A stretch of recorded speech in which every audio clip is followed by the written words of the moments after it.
Hey, welcome, and we're live. It is February 24th, 2020, another Monday evening, and welcome to the Stunthangar Hangouts.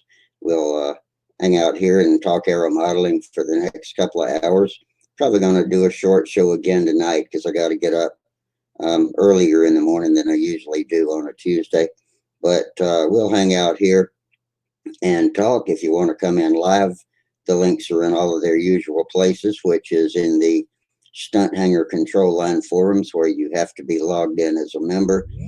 And if you go to stunthanger.com, if you go to that page, you'll see all the forums listed, including the open forum. Well, don't go there, but scroll down further down the page and look for one called live streams. And there's a thread in the live stream section called At the Bench. And the At the Bench thread I posted just a moment ago, as I always do when the show starts, the link to come in with your microphone and camera. And so the bolded link is the one to click first, no matter what kind of computer or phone or tablet you're on. And if you would rather, or if you don't have a phone and a mic, or you'd rather watch us in anonymity while we're live, then you can go to the Stunthanger YouTube channel and watch us there. And there's a chat box where you can type text in to us. And there's also a super chat button you can click at the bottom of the box, which is a block $sign. And that's how you can contribute to our cause of spreading control line to today's youth and old guys too. And that helps Sparky pay the server fees and pay for all of the equipment it takes for him to broadcast from his shop and from various events like Brodak, the Nats, Huntersville, Triple Tree, Joe Knoll, everything. And so if you want to give us a little walking around change, some of that sometimes comes to my hobby budget too. So, hey, I'll call that a win. That's pretty good. And so anyway, we keep it family friendly here. And the only thing I ask other than that is to make sure that your microphone is placed in an area that doesn't pick up noise vibrations from either people in the room or anything you're doing, and try to keep your background noise down as much as you can to it, and that avoids feedback coming from the speakers back through the microphones. And sometimes that causes interference problems with us. And we've kind of fought that, and it looks like it's has a lot to do with just vibrations and locations. So watch out for that, please. And if you know where the volume control on your speakers and microphone is, keep them as low as you can, and still be functional. But anyway, that helps too. So let's see, what do we got else here? Got all of my announcements done, and I've got two viewers on YouTube. We've got our train guy, SD70 ACE Fan NS, says, "Hey, Rusty," and "Hey, SD." I'll call you that for an abbreviation. And Mike Simmons is out there. Good evening, Mike. And Mike says, "Good evening, Rusty. Thanks."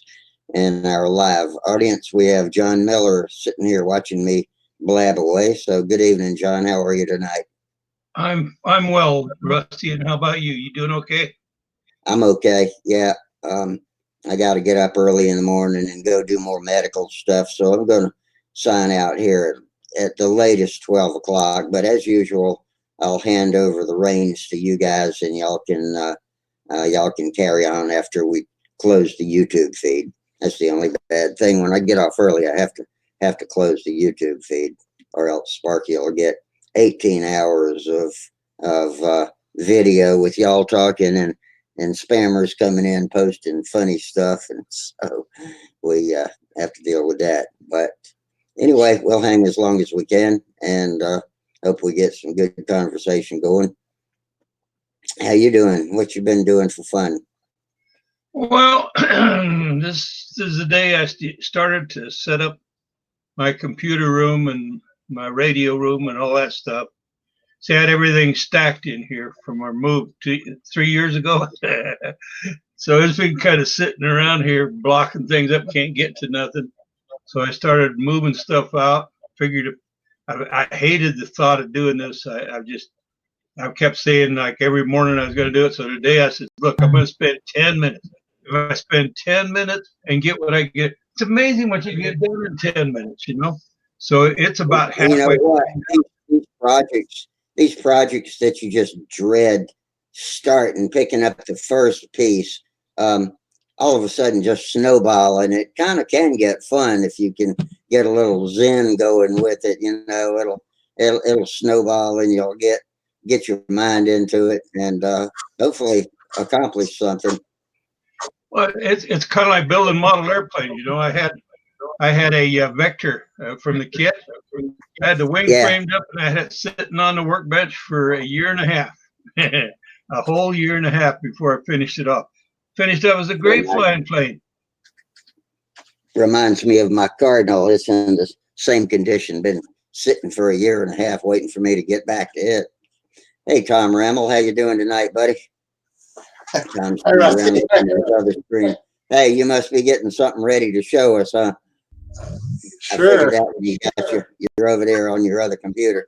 Well, give me a minute of warning when you're ready to screen share, and that way we'll know what's coming.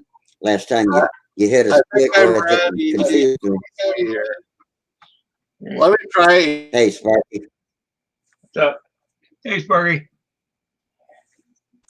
Got to turn the guys down. Where the hell is the remote? Yeah, we're a noisy bunch, aren't we? Hey, Danny. Hi, everybody. All right, we'll give it here, Rusty. What the hell's the remote? Where the hell? Not much. It's pretty nice. God. I can't really put it. Yeah, it's the same color as everything else. Camouflaged. So anyway, anybody do anything over the weekend that was fun or entertaining or interesting? Oh, here we go. Screen share. Right. Okay, this is Tom's robotics group. And we'll turn off the sound. He's playing that music.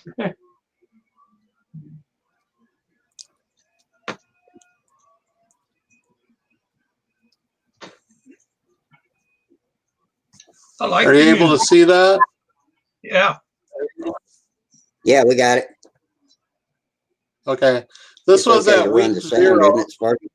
Where the hell is the remote? This is our robot right here. Wow. We're picking up balls off the floor. And we can hold up to 5 balls in the robot. That's the max you're allowed. And then the goal, you can see that hex shape is the goal. Mm-hmm. And you have 2 teams of 3 robots on each team. Man, he's hitting the hole now.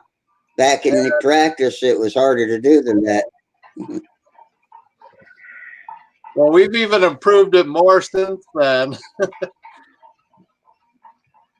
Now we can shoot from even further back. Now, is this is not the contest? This is the pre-contest run. Is that what this is? Watching good. Practice contest, and at the end you climb on this bar that can tilt back and forth, and if you can balance, get the robot to balance on there. You have to get off the floor. If you can balance, then you get 35 points to balance. There you go. So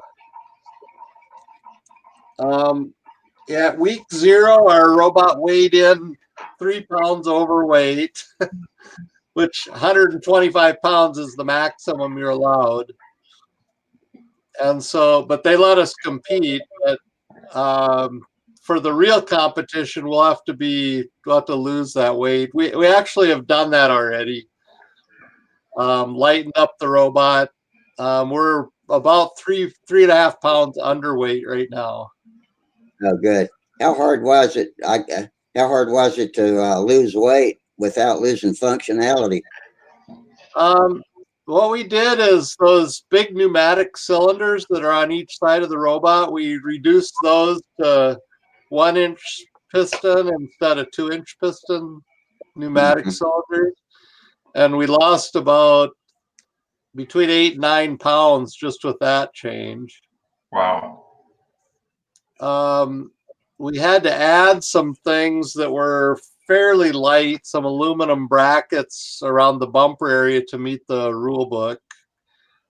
But anyway, we were able to accomplish. Oh, I know what else we did. We had several hex shafts that were steel, and we replaced those with aluminum shafts. So Oh, I bet that took a lot of weight out. that Yeah, helped Yeah. us reduce the weight.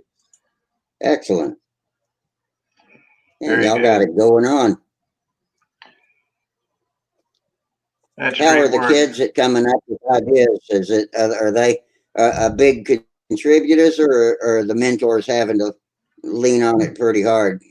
No, the kids are doing a great job, and we're trying to teach the kids, but not do everything. Now, some teams, I know the mentors do a lot, or maybe even do all of it, but Yeah, we like the try Pinewood Derby.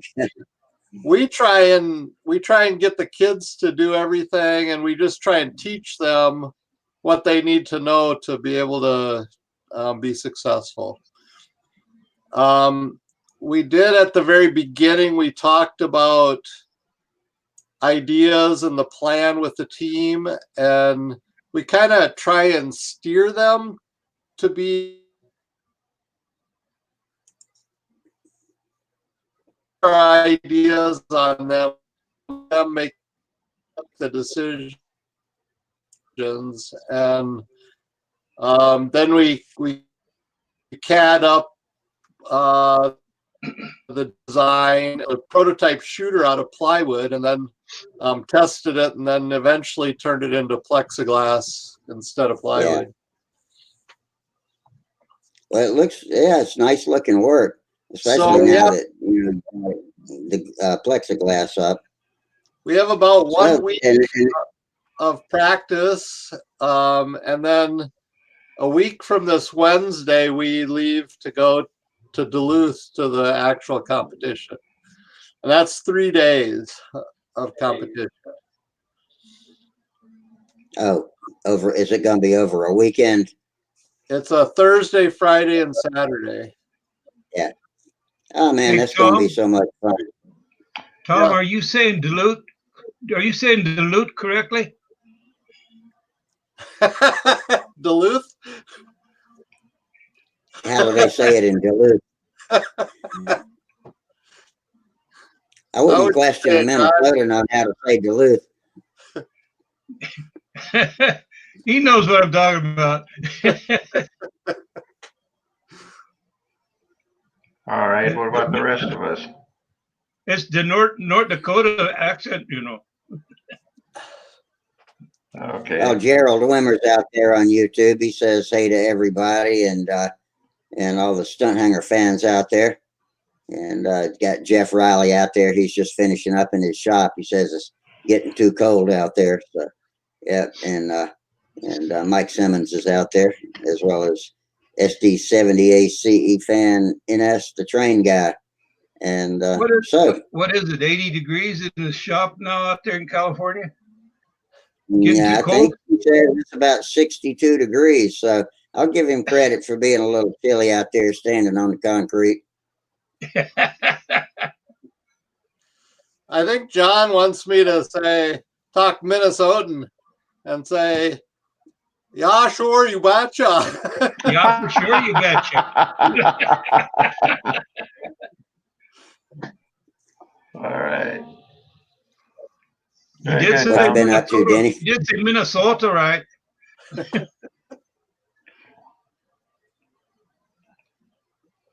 That sounds a little Scandinavian. It What you is. been up to, Denny? That's it. You get a touch of the Upper Peninsula of Michigan and Wisconsin and all of that. All kind of have their own take on things, shall we say? So, You got that right, Denny. I mean, the state of Michigan, they recognize Yoopers as a separate a separate a separate state almost. So It's a separate subset. yeah, that's it. Definitely. Hey, David Phelps, Robertson just showed up. Hey, David, good to see you tonight. And we've had such awful weather here. It's been cold and rainy one day, and bright, and sunny, and cold the next day, and then rainy. It was rainy again today. It's just a crapshoot. You never know what it's going to be when you wake up and look out the window in the morning. But I guess that's winter. Once February's over, maybe it'll start looking like springtime. I want to be able to say I survived another winter. We had 43 degrees for a high here today in the western desert of south central Utah. It was 43 degrees, and we had snowstorms to the south of us and snow and rainstorms to the north of us. But we didn't get any dang rain at all. Hey, look who's there. Haven't seen you for a while. How you doing, Steve? How we doing? Hey, Man, Looks like Gerald is coming in on board here too. That's great. how's what's everybody happening in doing? Las Vegas tonight? We're all Vegas right. is nice We're today. still here. Same old. Yeah, Vegas is nice today. About 68 degrees. Weather was nice today. Yesterday was nice. Yeah. Saturday was a mess with rainy. You been getting any flying in? You got about the best flying weather of all of us. Uh-oh. You went solid. You went big Yeah. screen on us. Yeah, I think we may have lost him. Sunday weather all the way up to about. There he was. Oh, He's he's there for a back. second. You're locking up. You're locking up on us, Steve. Oops. There he goes. Yeah, Gerald's Daniel back. is attempting to join up. Yeah, if you can't get in, turn you off. Some that for once, I've got everything turned on at the same time. And There we go. We're back now. You're in what there. to do to make sure it's all on for now. I'll tell you one other thing I've tried on this is down on the the three dots. You click on that. You click on manage video I can quality. hear you. I can't see. I got back in. Yeah. Yeah, we doing good again now? Connection's good? Looks good. Mine's marginal. I'll lower the bandwidth. Hey, It's going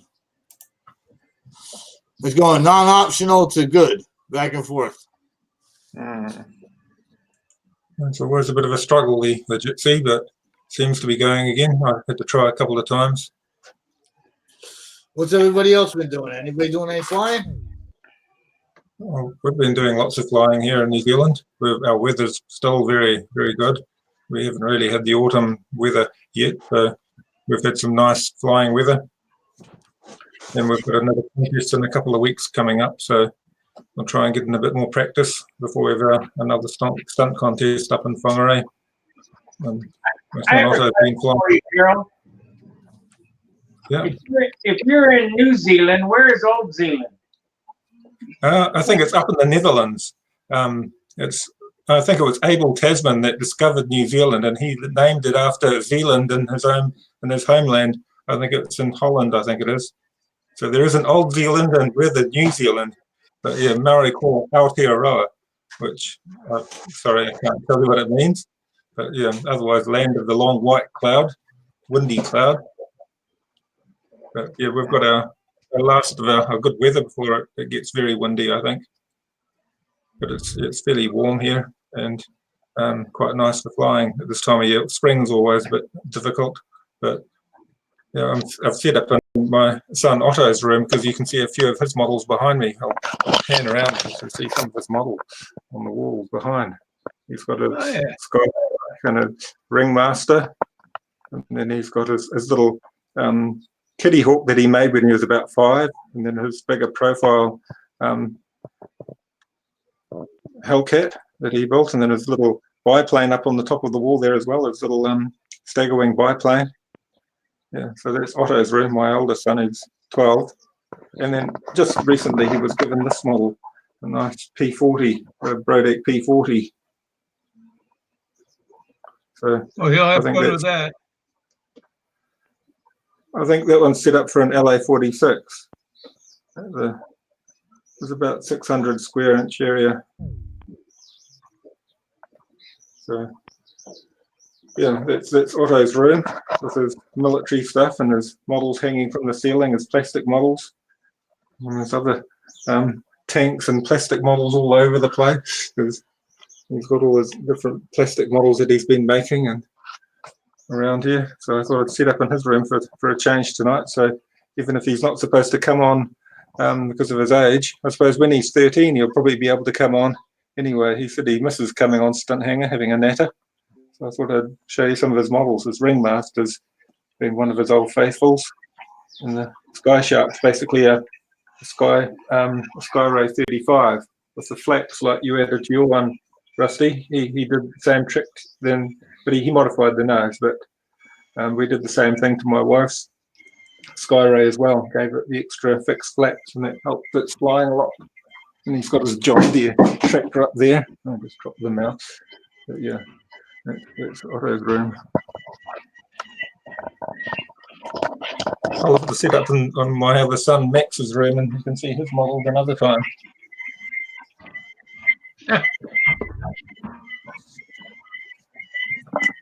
I've just lost my microphone, so. Oh, that's what makes it squeaky. Okay, maybe my mic's back now. Sound's back. It's looking really good, Sparky. Thank you. Yeah. Nice. Somebody left my airplane at your house, Sparky. What's that? Did somebody left my airplane in your garage? Yeah.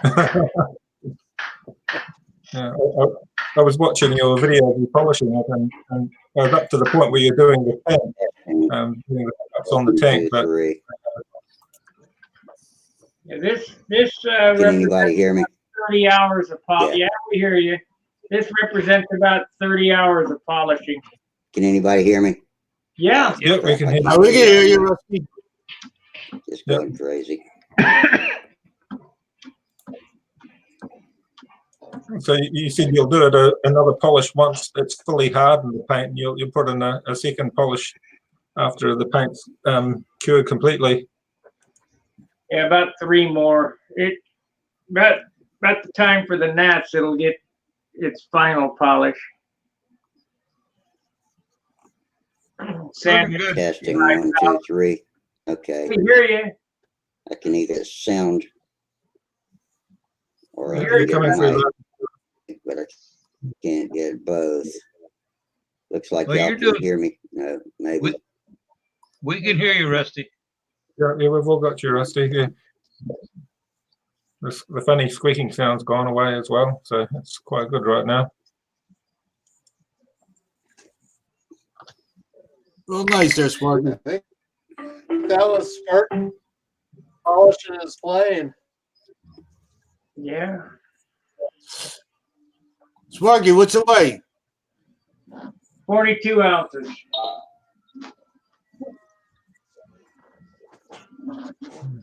Sweet. What do you got powered in there? 32F. OS 32F. It'll be down to 31 when I put the carbon spinner on it. Testing 1, 2, 3. We hear you, Rusty. You mean 41? That's right. Testing 1, 2, 3. We hear you, Rusty. Test, test, test. Everybody Test, wave 1, at it. 2, 3. Yeah. Well, Hey, yeah. Rusty, we hear you. Maybe he doesn't have his own sound. Test, 1, 2, I don't 3. think I don't think he can hear us. Yeah, I think that's the problem. Okay. Yeah, I've got a little screen that came up and said, your microphone appears noisy. And I'm thinking I'm in the quietest room in the house. The only thing I've got is the cicadas outside. I suppose it's one of the funny quirks of Jitsi. Mine does that frequently too. We hear you. I can't get the mic and the speaker to work at the same time. So Can you've you got a hear choice. us, Rusty? Can you hear us, Rusty? I do now. I just got back. Yeah. Can you hear me? Yeah. Yes, we can hear you the whole time. Okay, good. I've been in and out for about 5 minutes now. Either the mic or the speakers. One will work and one won't. Can't get them both at the same time. Looks like it's all going now though. That's what you get for taking a week off.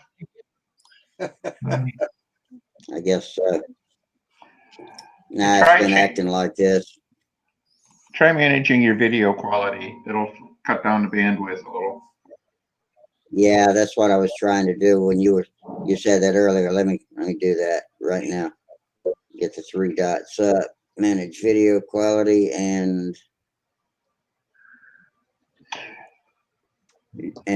down to standard. Yeah. Okay, turned it to standard and done. Let's see what that does. Okay, I can see It should all reduce y'all. the bandwidth a little bit anyway. Okay, it seems to work. Tucker special. Yeah, when we get a lot of people in here, it just gets hard for the machine to deal with it. My bandwidth, I increased from 25 to 100 megabits a couple of weeks ago, and it hadn't made much of any difference. This way, I mean, it surfs the web faster. What's your It'd upload? be nice if we could have. You gotta look at. Not the Yeah, download. the upload went from 2 to 10. That should be enough. What do we hear from John Brodak? Anything? Not for a while. Last I heard, he had a setback a couple of weeks ago, and so they had put him back on some intense meds to try to deal with some more infections and stuff like that. But I thought I he's having a saw rough time of it. Still in ICU, still in the hospital. it better. Say what? What's Hi, Sparky? Steve. I thought I saw on the forum that he was getting better. Well, he was getting better, and then he had a setback. So this is what, week and a half old information, I guess. And he was on a thing of meds that was supposed to take about 3 weeks for the treatment schedule. It's supposed to take 3 weeks. So, but he's still got his hands full. There's no question about that. Is he still in the coma? No, he's been active and upright and everything like that, but they had to slow him back down again. He was getting, he went back into a more intensive, with a higher level of intensive care or something like that. I don't know. He's been in the hospital for so long. It's about the worst place you can be when you're sick. He's been there since December, mid-December. Yeah, it's been a long time. Wow. Yeah.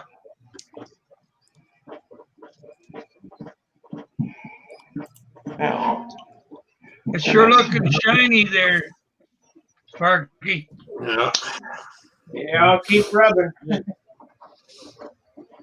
Hey, Sparky, what is that kind of foam you got there?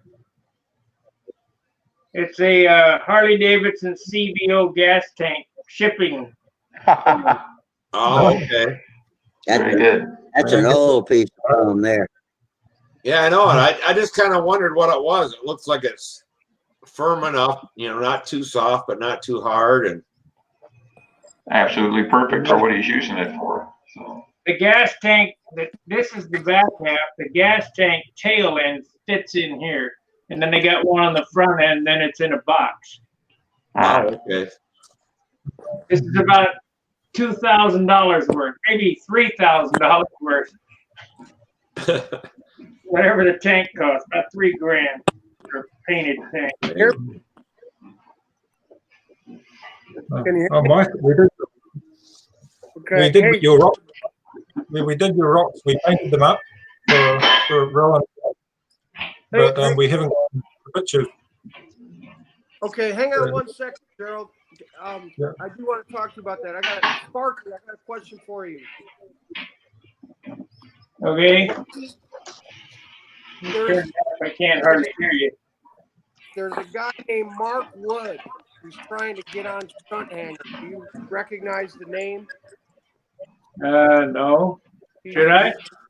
Well, no. He's on another site, and I just happened to catch his post about trying to join Stunthangar, and he keeps getting rejection emails. Oh. And I told him that he has to register with his real name. Is there any other reason he would be having problems registering? Real name with a space. First and a space, then last name. Okay. And then a verifiable email address, correct? Right, because he's going to get a email back to log in. We had such a problem with the hackers. With the hackers, I got one guy that says I can log on at work, but I can't log on at home. Hey, I can't help it. Your computer is throwing, his computer is throwing out a bunch of requests. I gotta limit it. The good of the many outweighs the needs of the few. Okay. All right. Well, I'm gonna get back on this other site and tell this guy what you just said, because he got kind of frustrated. I was like, you got to use your real name. He said I get rejection emails, and he tried to send you an email through the store, but he said that one bounced back, or you didn't answer it or something. I don't know, but I know that's what he's doing. He's not using his real name to write. So first name space last name. And correct. And then you got to answer those two questions right too. You got to answer the questions right. Okay. All right. I'm gonna leave for a minute so I can help this guy get registered. I'll be back. All right. All right. Get you after. Yeah, I approve everybody that follows the rules, but if you don't, well, that's the way it goes. It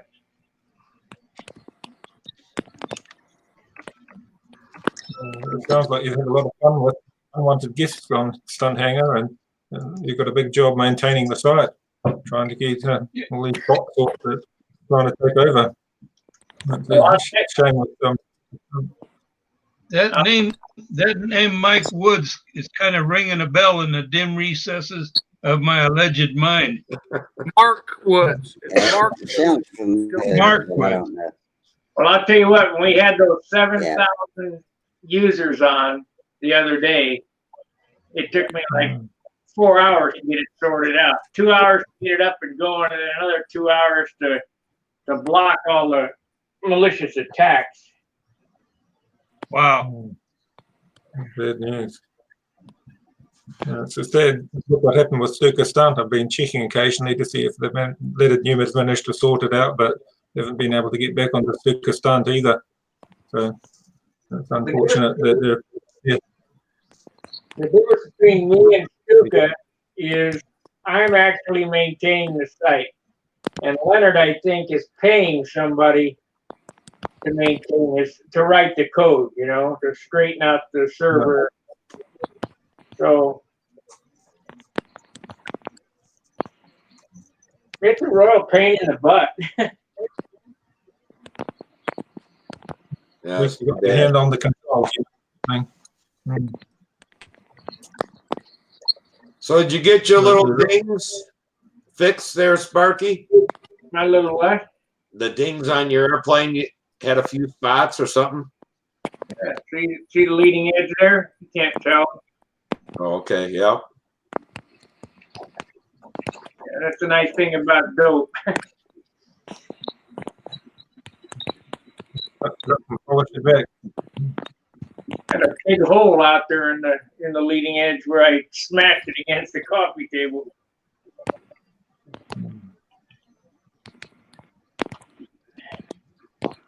It looks better in person than it does on the web. So what? Now you're gonna wait a It's month looking or really so good and on let the it harden even more, and then do the final buffing, or? It'll be 3 months before it's hard enough to really polish. But it'll get a couple more polishings before the nats. Oh, okay.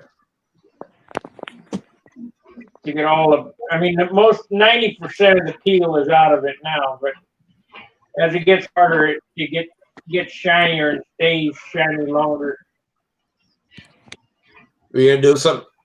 Leave it in your car and let it on a warm day or sunshiny day, sit there and bake it a little bit. No, that doesn't really help. I mean, it would if it was green, but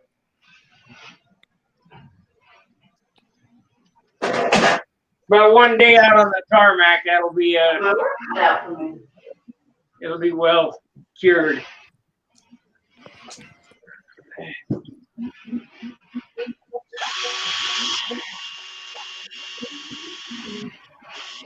Very nice. I like the stuff. You know what blends into the hue guide. Nice wheel pants. Hey, Steve, what do you got on your bed there? Oh, this is my new airplane. This is my design. It's called an Eternal. So I took a couple different designs, a couple different things. I found a wing. I'm planning for my Blue Angel. I used the wing because I like the core from it, but changed the wing tips and changed a little bit of the airflow, changed the wing tips to it. I took the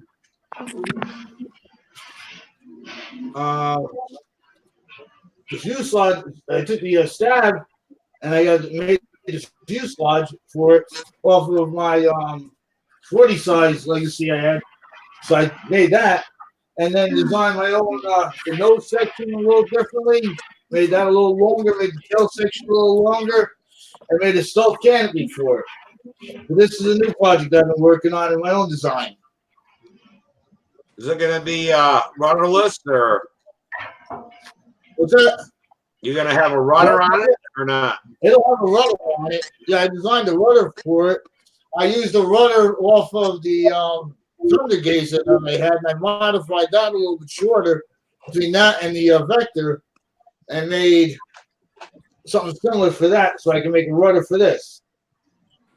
So I right there. for that. How much does it weigh right now?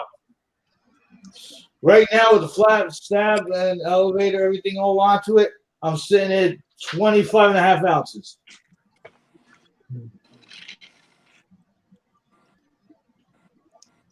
What motor's in it? I'm going to put a ST51 in it. 25, 35. I'll be at about 56, 54 to 56 done. Yeah. I should be, that's what I'm going. I should be about 54 to 56 done. I'll be happy with that.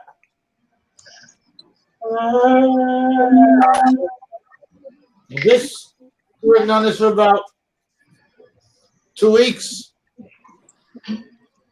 Done well. Very fast. Yeah. Looking good. Roll to the top. I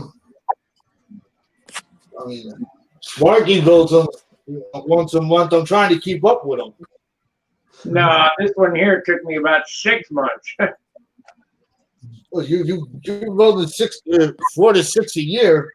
I'm doing about 2 to 3 a year. I'm trying to keep up with you. But this is something different. I wanted to design. Said I'm going to try to make my own design a little bit and try a couple different things from planes I like from one airplane and another one, and match it together. That's how that works out.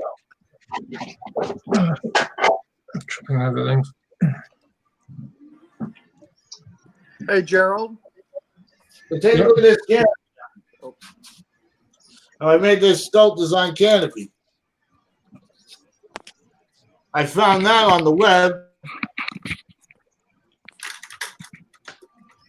And let me get a better picture of this here. Hold up. Yeah, I found this on the web. I was looking at a whole bunch of them. There we go. Nice looking fan. Yeah. There we go. Is that the propeller? You might want to get a vacuum on that vent.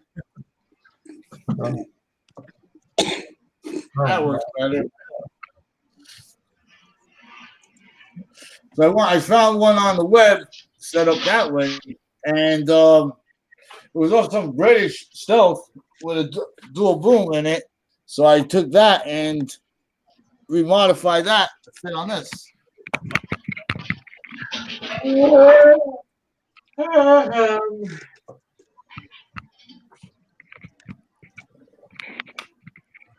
That looks Well, good.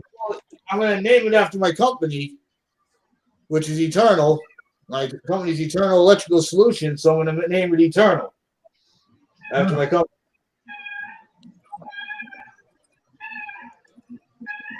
Now, what it did was the fuselage on Legacy that I do have on the one, it was made for the fuselage.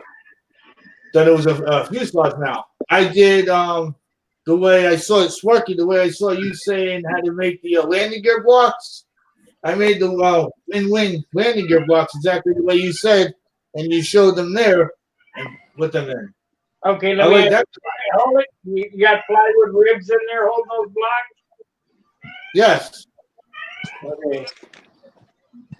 I got plywood ribs holding them blocks in there. They're not just on the ribs. No, I got plywood doublers in there holding them blocks in, and then putting the block in exactly the way you showed on your video. All right. Exactly the way you showed to do it on the video. I put the doublers in there, the plywood doublers in there, and then made the blocks, set the blocks in there. And then made the little piece of mortar mount block to hold it in place. So how'd your shopping go Saturday, Mike? My what? Your shopping. What was I shopping for? A dress. It went good. It went good? Yeah, she ended up with more of a jumpsuit type romper, but yeah, she's all set. We're good for the daddy-daughter dance. We're all good to go. Hey, all right. Sparky, the guy got an email back saying he was locked out. You can't register more than one account from the same computer. What does he need to do now? Well, tell me what his other account is. Sounds like he's had an account and he's forgotten the password. Okay. What's his email? Get his email address and send it to me. Say again? Get his email address and send it to me, and I'll delete his accounts that are in there or send him a password. Hey, look at this. Special delivery. All right. Hang on. I'll be back. Hang on, Dennis. I mean, Here's Mom. Special delivery. Hey, hold on. Hi. Right. All right. I can still hear you, Rusty. Or Sparky. Yeah.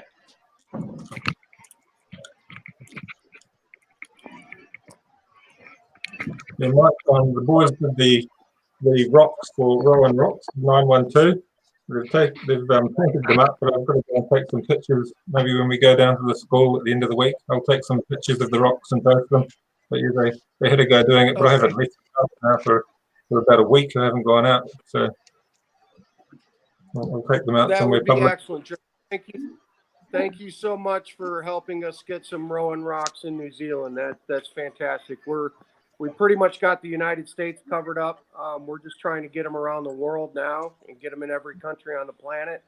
The local TV station actually just did a story on the Rowan rocks and the movement and how they're spreading across the world right now. So I do want to thank you for doing that. That means an awful lot to us. Oh, but thanks to the boys, yeah. But yeah, it's a sad story behind it as well. Very sad story for you guys that are listening. We had very close family of ours in Nashville.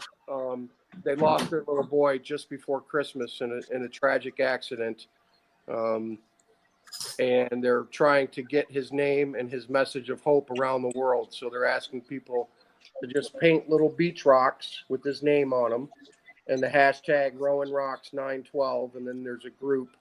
And we're just trying to get these little rocks planted around the world.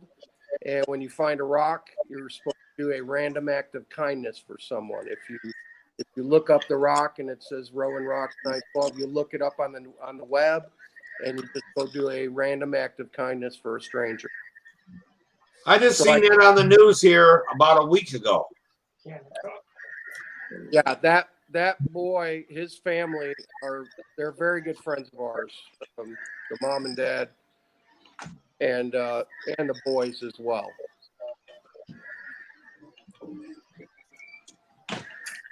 So we're just trying to help him to spread the word and keep his memory alive. He was a 7-year-old little boy. Yeah. You find a Rowan rock somewhere, you got to do a random act of kindness and then replant the rock somewhere. That's the goal. That's what we're trying to accomplish. So, Okay. anyway, thanks for doing that, Gerald. I'm Okay. gonna get back to Mr. Woods here. He's messaging me. I'm gonna tell him to. I'm gonna get his email address, Sparky, and I'll send it to you, and then maybe you can. What's his name? Mike His Wood. name is Mark Woods. Mark Woods. Let me look here.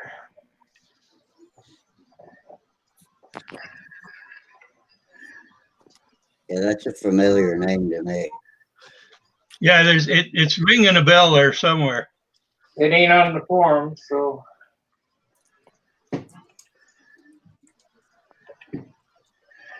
Somebody just registered here. Let's see who this is. Yeah, there he is, Mark Wood. Okay. Oh, wait. He just said that he tried on his iPad with a different IP address, and that worked. Now for the email. So he's working on that end. Yeah, he's approved. He's approved.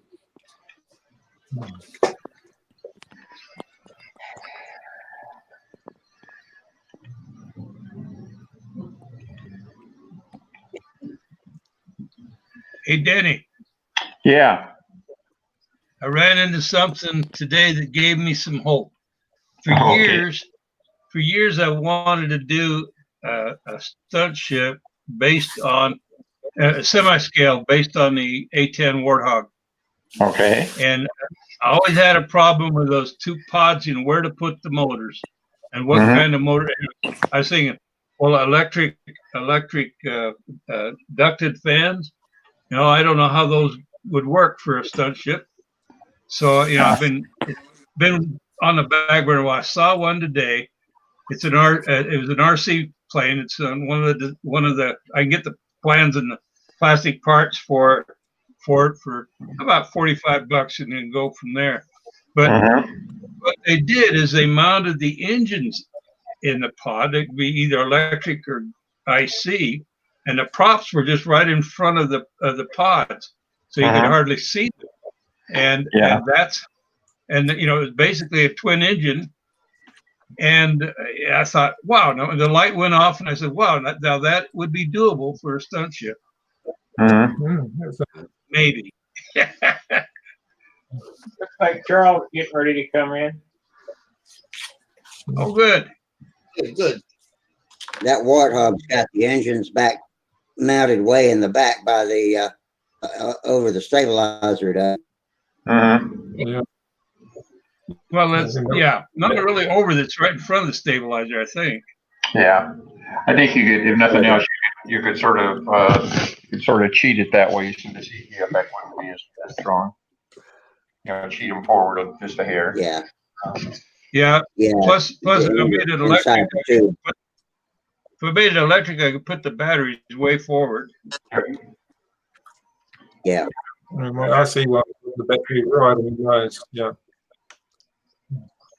Yeah, I don't know. Fine, I don't know that much about ducted fans, but when I was there in North Carolina, when Rusty was there, they had some day that the guys brought out electric ducted fans, and that twin engine Yeah, one, they did. what?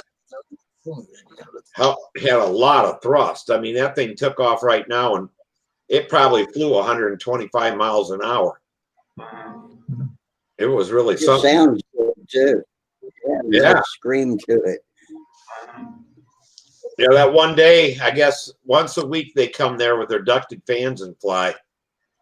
But they had a bunch of different ones, but they had a twin engine one there that really went. What I'm worried about with the ducted fan is you know, I don't know on the downline if the ducted fan would act more like a brake, you know, maintaining the speed, or whether it would speed up. I have a suspicion it would speed up on the downlines, and that would not be what you'd want, you know, with an F2B plane.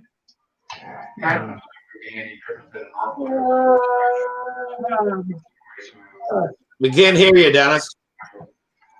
There's always a certain propensity for doing that. For slowing down and speed up. You go about. Okay, I got my volume turned up now. Is that better? There's still a problem. All right, now I'm here. Anyhow, John, I think you're right, but I think even with a ducted fan, I think you get a braking effect out of that with the fans in the ducts. You know, they would become. One way to look at it is that what you do get with a ducted fan is you throw away the inefficient part of the prop. You know, the last 10% or 15% of the prop isn't creating anything except drag, and if you can flip that off and run a prop fairly close to the, you know, in a duct, it actually becomes more efficient. So begs the question, gee, can I use an 8-inch prop instead of a 10, or, you know, a 10 instead of 11 and a half, or something like that, and get similar thrust levels. So I don't know. One neat thing about the Warthog is that the jet nacelles are so big in relationship to the overall airplane that you can get the realistic size prop on that. So even if it's in a Yeah, well, the prop tips extend maybe an inch and a half outside of the ducted, you know, the fan, the shrouds that are on the plane. So there's just the tips. Most of it is going through the shroud itself. Yeah. Of course, I think an electric motor has less, you know, stuff sticking out, no cylinder, anything like that. So it's probably a little freer flowing, a little more efficient behind the fan, right? So yeah, just the pot like on a regular jet. So I don't know.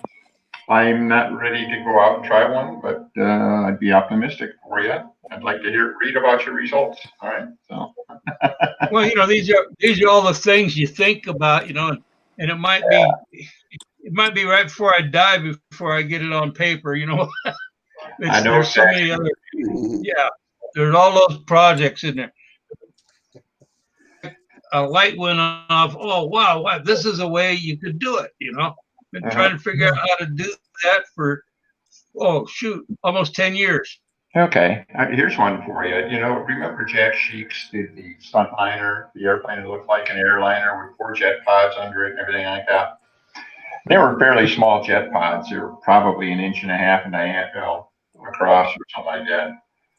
But I've always imagined taking and building something like that with little tiny ducted fans in them. And the purpose of those fans wouldn't be to thrust so much, it's just to reduce the drag of the airplane. All right. Still use the prop in front like he did, and then just have the motors running at constant speed in the wing and all that kind of stuff. And use the big motor, big prop for all the governing, upline, downline, and everything like that. So Yeah, that would be. Well, I know Keith Trussell went. Oh, this has to be 15 years ago. He got him I think it's a 3 1/4, 3.5 inch diameter, true jet, turbine. And with the thought in his back of his mind, as he told me, that someday of having a jet stunner. I don't think he's done anything with it, but it's there. I saw it. Yep. Yeah, the RC jets are pretty impressive, certainly. So, well, the knock is always the question mark. It should be is always, what do you do with the static thrust? And Yeah. do they need to be going fast to develop, usable thrust and stuff like that? And I think the answer is it all depends what the diameter is. The bigger the fan, the better it works. Something like, a regular prop. So. Yeah. Hey, Sparky, he's a happy camper. He's in, man. So he said thank you. Yeah, welcome. All right. He said he was most interested in electric info. That's what he was really, control line electric. He said there's not a whole lot of info out there for him, so he wanted to be able to access the information on electric control line stuff. So I think that's where we'll be seeing him. Well, we got that. Right. Yeah, we got that here. Sparky, what are you using there?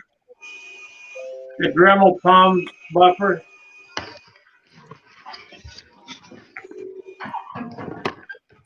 Hey, Does that Danny, work make better sure than your your mic drill? is out in the open.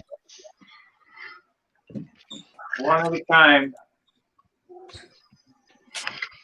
Does that work better than the drill you were using? No, it's just more controllable. I use this on the open base so I don't eat up the, break into the cap strips and tear the tissue.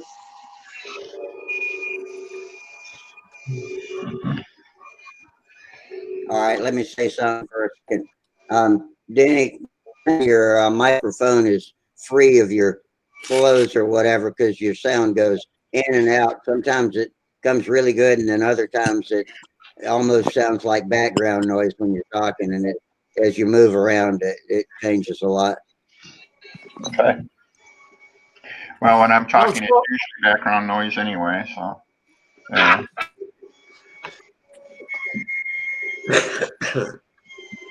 Yeah, you usually have something interesting to say. I don't want to miss any of it. I'm riveted. All right. Now, I'm normally set up in the basement and get my best bandwidth there and everything like that, but Mama San's working down there tonight, so Yeah. in the living room. And I also can't get a decent light on. You sound okay right now. Yeah. You sound okay right now. A lot of times it comes through with a humming sound in the background. Mm-hmm. It's a humming that sounds almost like a scanner going in the background. So I don't know what it is, but it does it. There's nights. Well, right now all I can hear is the And sound from Sparky's playing. Yeah. How soft is that applicator? It's soft. Foam pad.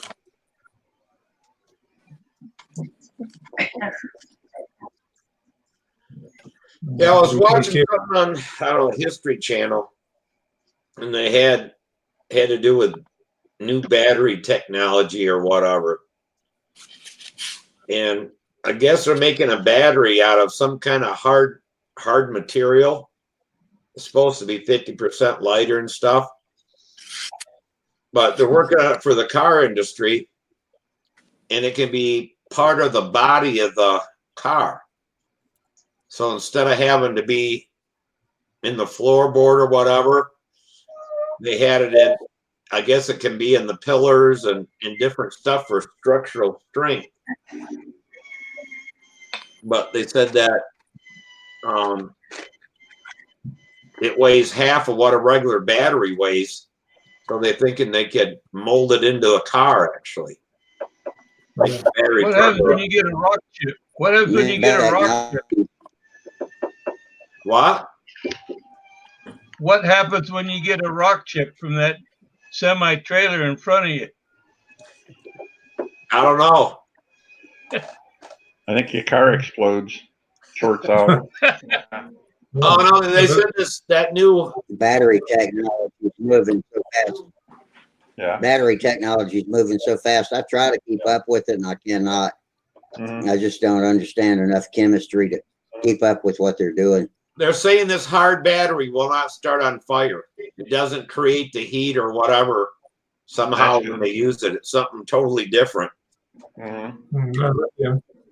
I gather there's no lithium in it then. The different technology to lithium. Must be. They said that was a big technology, and that what F1E or whatever, the Formula One electric cars, Mhm. that one charge will take them through the whole race, and they'll do like 200 miles an hour or whatever. But they said that they're not letting the information out on them batteries yet. Whoever developed them or whatever. Mhm. But they said that. We're not going to see it in model planes for a while then, I take it. It'll take What's a long that? time to, it's going to take a long time to trickle down to us in model planes, I take it. Yeah, I suspect so. Yeah, well, I might take off now. I've got some bare metal on a car, working on an old Capri, and some bare metal, so I've got to go and spray some paint before the dew comes. So I'll take off and go and paint that before my wife gets home. So I've got to spray paint and make the dinner. So I better take off. But it's been great talking to everybody, and I'm catching up. So I'll bid you all good night. Hey, Gerald, before you Okay, go, Gerald. Gerald, I'm going to Yeah. I'll post that video that the news channel did, and I'll tag you on my Facebook. Okay. Okay. Thank you. Okay. Okay. Well, good night, all. Right. Thank Good night, Good night, Gerald. Gerald. you. Hey, Gerald. Good night. Good night, Gerald.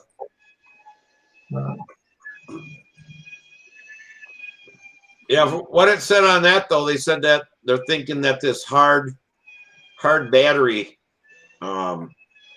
technology is going to be the fastest moving because of cell phones and laptops and all that generate so much heat. But that's where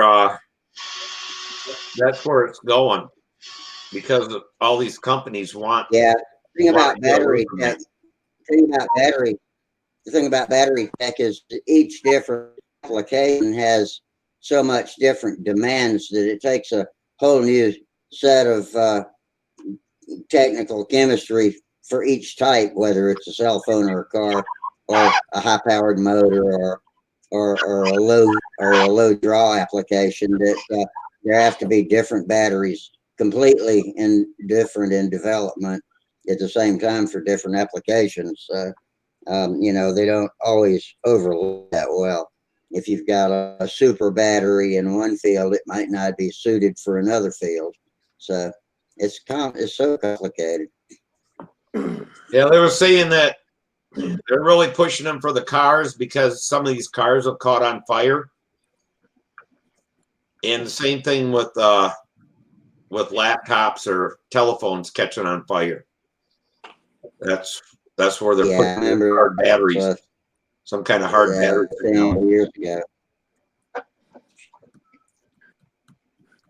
got a little project I'm working on, banging out today. If you want to see the start of something, anyway. Yeah.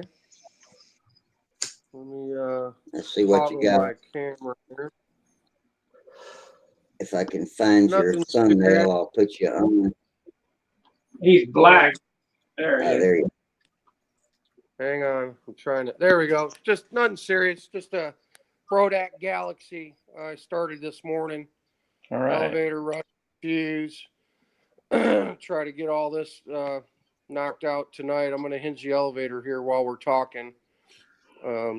We took it out of the box, I don't know, 2 months ago, and it's been laying on the workbench. So I thought I better get going on it. I'm going to try to build the wing tomorrow. Start on the wing. Still up in the air on power plants. I don't know if an LA-25 is going to be enough for it. What's the projected weight? I don't know off the top of my head. Don't paint it gold. Don't paint it gold? Why No. not? Gold is the shittiest color I've ever painted. Oh, no, it's going to... Looks like it's got a pretty... Whatever leftover dope we got laying around here in the shop, man, it's probably going to be... Yeah, those are my favorite. That's my red, favorite black, color. orange, blue. Who knows what color it's going to end up being.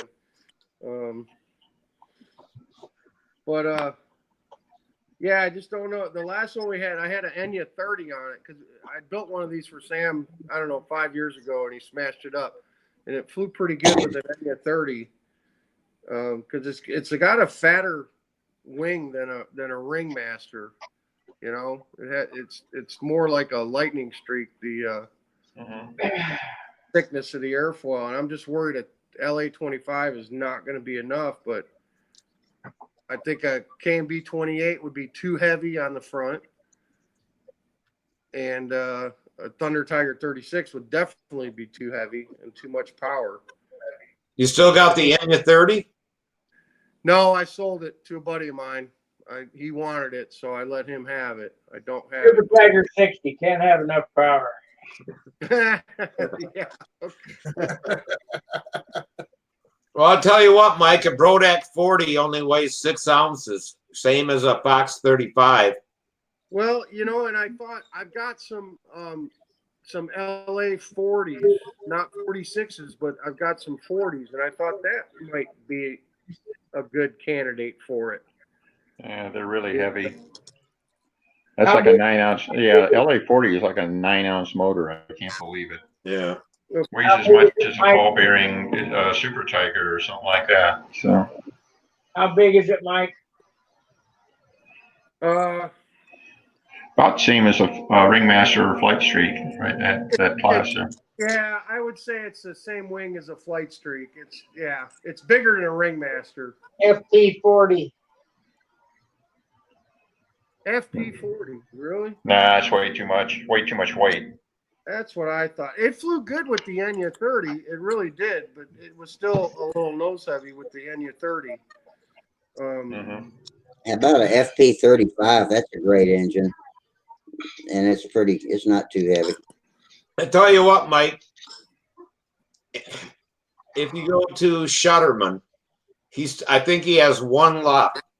It's a Enya 35 stunt, and it's built out of a 25. And I got one in a oh shit, I can't think what it is, but it's got tons of power and it runs really good.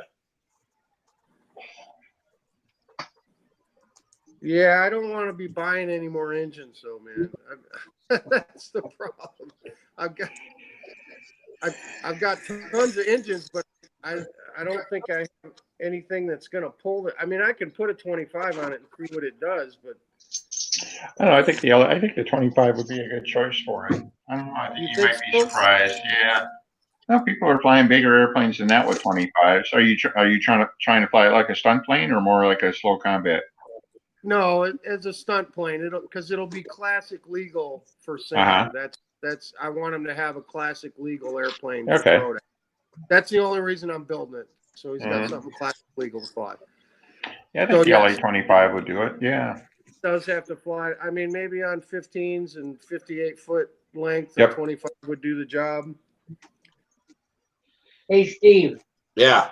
I want to thank you for the piano, but I'm going to give up. I have no talent at all. I bought the stand and the pedal and all the shit to make it work. If you don't mind, I want to give it to my blind neighbor. That's fine. I can't make it work.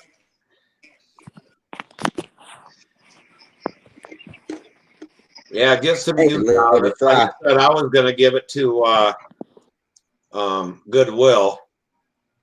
See if some, a kid wanted it or something, but I got a neighbor who lives right where I'm looking at the TV on the other side of the wall, who's blind, who plays the guitar.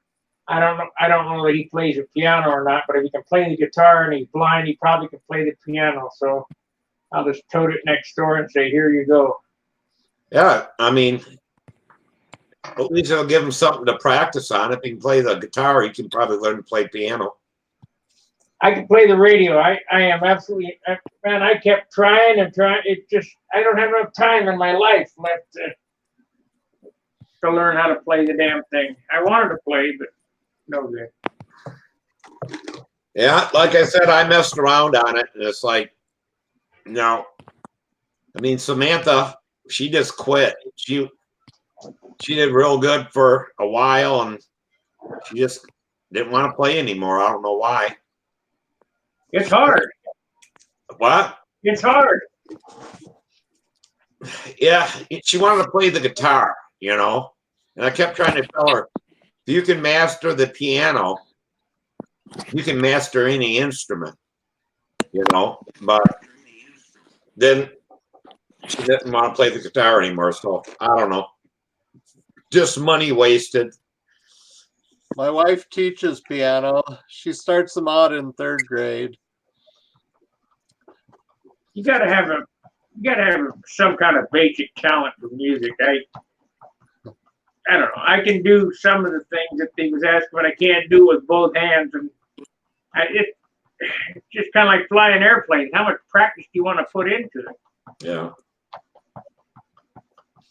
Well, I was like Samantha. I think she was in the 4th grade or 5th grade, somewhere right in there. She was taking dance classes, and the lady who taught dance, she also taught piano.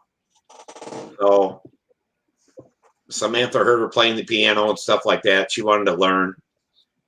So during the summer, she went for classes and stuff, and she had fun for a while, and then just like a kid, just gave up. It's like, that's enough. But she got to where she could. I mean, the lady was pretty good, had her reading music and playing with both hands. And, she said she couldn't believe how fast Samantha learned, but she'd be here all day messing around with it. But then she just like, nope. She was done, and that was it. Yeah.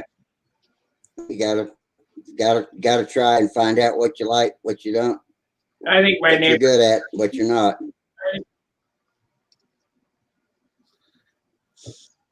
Yeah. Well, at least you got to try, and you know what it's like. That's why. I didn't have to buy it, so. Right. That's why when you said you're going to buy one, I'm like, I'll give you one. What? See if you like it first, and you could have bought a more expensive one if you liked it, but.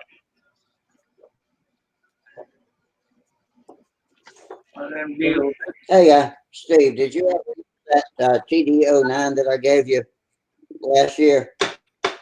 Did I get it? Did you ever use it? No. It's with my brother's airplane, but I haven't talked to my brother since a year ago Thanksgiving. Somebody and me, maybe it was John Miller. Was that you and I that were talking about TD09 would be good for something the other night, John? No, it wasn't us. Is John still here? Yeah. Wasn't? No, it wasn't Maybe me. that was. Now this was for Oh well. I got it. It's for a Cox. I think it's a Viper RC airplane. Yeah. This year come springtime, I'm gonna get a trailer, and I'm taking all of his shit to his house, and I'm gonna put it in his driveway. So he will be getting it unless you need it back for something. But I got like 5 or 6 airplanes, engines, a tractor, all that kind of shit that he thinks he can store at my house, but he's gonna find out that he can't. So Yeah. I don't need it. I hate for it to end up in a pile of shit somewhere. But if anybody here wants a TD09, That's a great engine. They call that a 15 in disguise, don't they? It's a good engine, good strong engine. Yeah. Well, I get this thing, but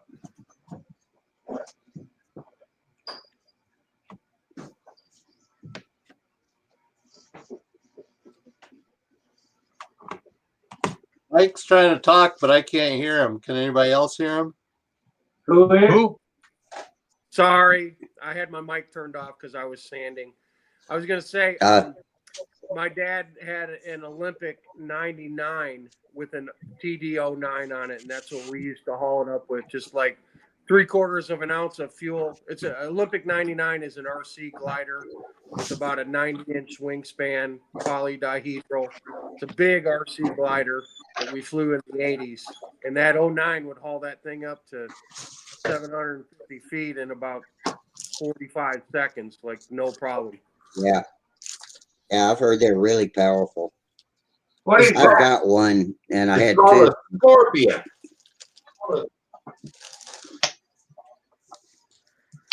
A Cox Scorpion. Huh.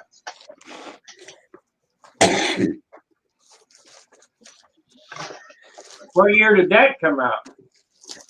Hell, I don't know. My brother has more stuff that he doesn't use, or where the hell he got it. I have no idea. I mean, he has control line airplanes. I mean, we're talking about he has that Olympia or whatever that won the Nats or won the World Championships or something. He's got that. He's got just about every motor and stuff, from OPS to Picos to what have you. But he worked at a hobby shop when he was going to school for tool and die. And he just buy all this stuff. But yeah, he got that a long time ago. I guess they're getting rid of it at the hobby shop. It sat there for years, and so he just bought it. But yeah, he's got what was Paul Walker's airplane that maybe 15 years ago? Can't remember what he calls it. Impact. What was it? Impact. Oh yeah, he's got an Impact, and I don't know who, but it flew at the Nats or whatever and stuff, and it has a PA-61 in it, all set up, stuff like that. He's never flown that either. He just buys stuff. But it's a beautiful airplane. It's light, and I guess somebody was going to electric, and he got that. But Anybody see that jet powered wing that guy flew? He straps it to his back, and is it true, or is that one of them made up image things now they can do? no, it's true. It's true. And he took off from the ground now with it. I saw the original designer I saw at Oshkosh, but he launched it out of an airplane and then flew it around at Oshkosh and then had a parachute to bring it back down to the ground. So what was that thing got like turbo or jets on it from like a RC airplane? Yeah, turbine jets. I can go back even further from his early days because the guy was a skydiver, okay? He was jumping in the 90s, and he first started jumping those wings, carbon fiber wings, but he was standing up on them. So in the early days before he got to the point where he had powered flight, because we followed this guy. He was in Parachutist magazine just about every month with some new contraption or new iteration of his board that he was flying. So it first started out just as a flying wing, and he would stand on top of it like you would on a boogie board or a surfboard, okay? So he would leave the airplane wearing a skydiving rig, standing on this wing. And he did his first test flights like that, standing on it, like the Silver Surfer. And that was about 1994, 1995. It was right when I first got into the sport. We would see this crazy guy jump in this wing. Well, in the late 90s, he started putting it on his back. Okay, still no motors. He didn't have turbines on it or anything like that. He would just put that carbon fiber wing, his little basically bolt-on airplane, and he would skydive out of an airplane with that wing and fly it down to opening altitude and then open a parachute and land with the wing. And then it was right around 2000, 2001, he started adding small RC turbine engines to the wing. And if you look the guy's name up and you go way back, I'm talking 20 years ago, he used to launch out of a helicopter with the turbines, with the small turbines, because he'd stand on the strut and his buddy would start the engines. He'd have to, that just like you would an RC turbine jet, he would start the engines, and he could do like long flights, but he could never climb. He couldn't climb and do sustained flight. So at that point in his experiments, it just extended his range. He could fly long distances with a little bit of thrust, but he didn't have the power to actually pull up and fly.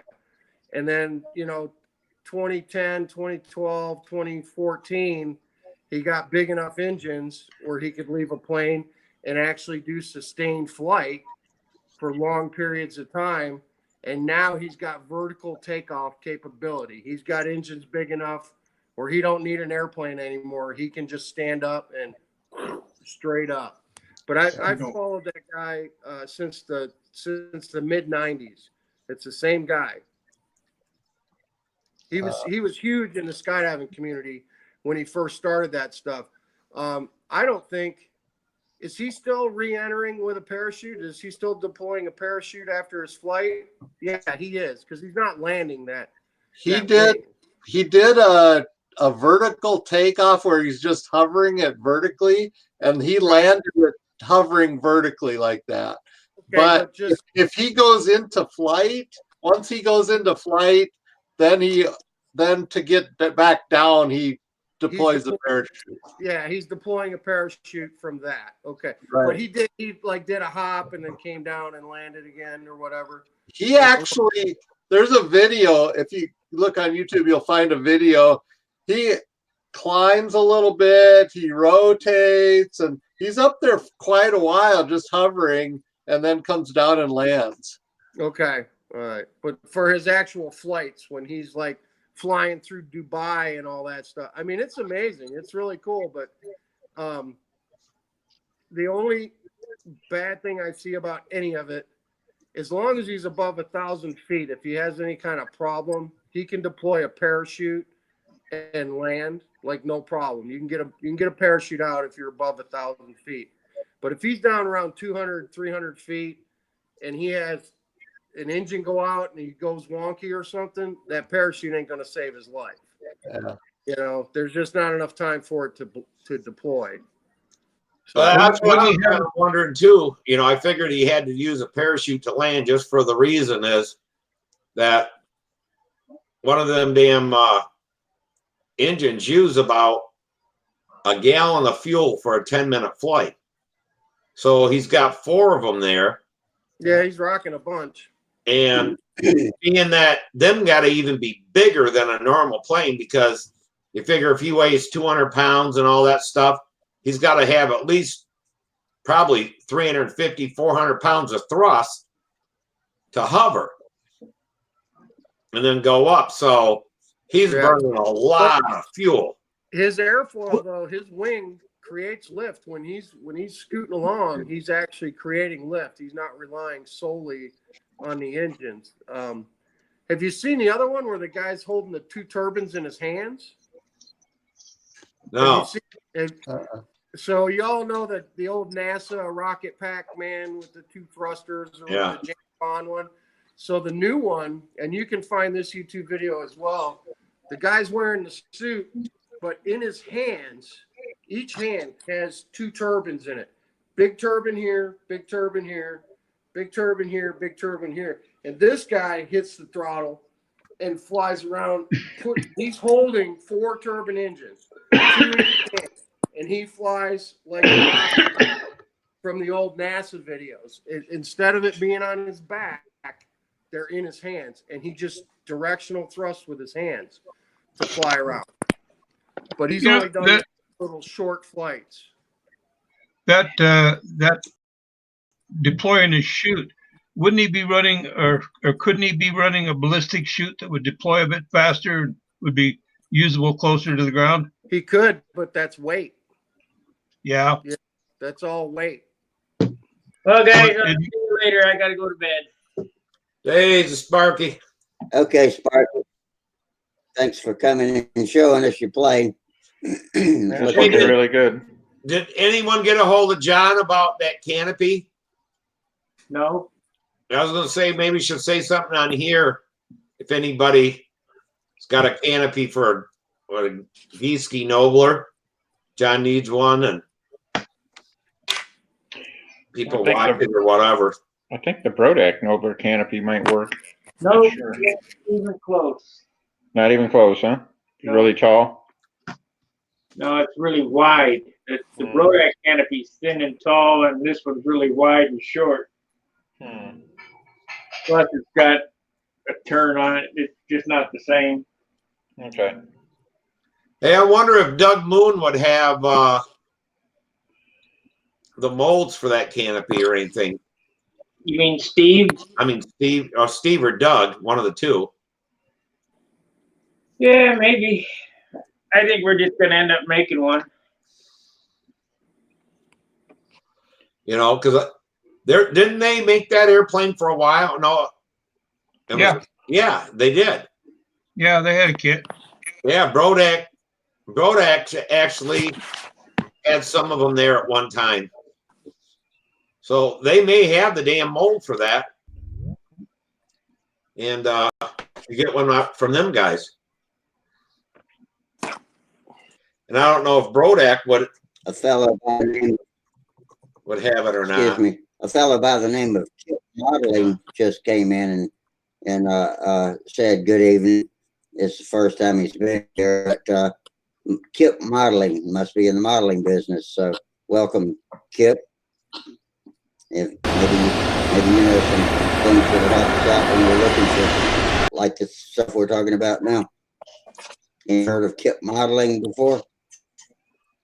KIP? Yeah. Nope. Haven't heard of him, but welcome, Kip. That's the Rocket Man. Yeah, them are some big turbines. Well, I got to go. Oh, they're Rocket Man. Wow. All right, man. See you later, Sparks.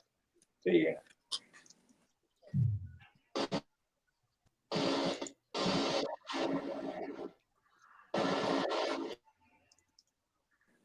The hell was that? Man.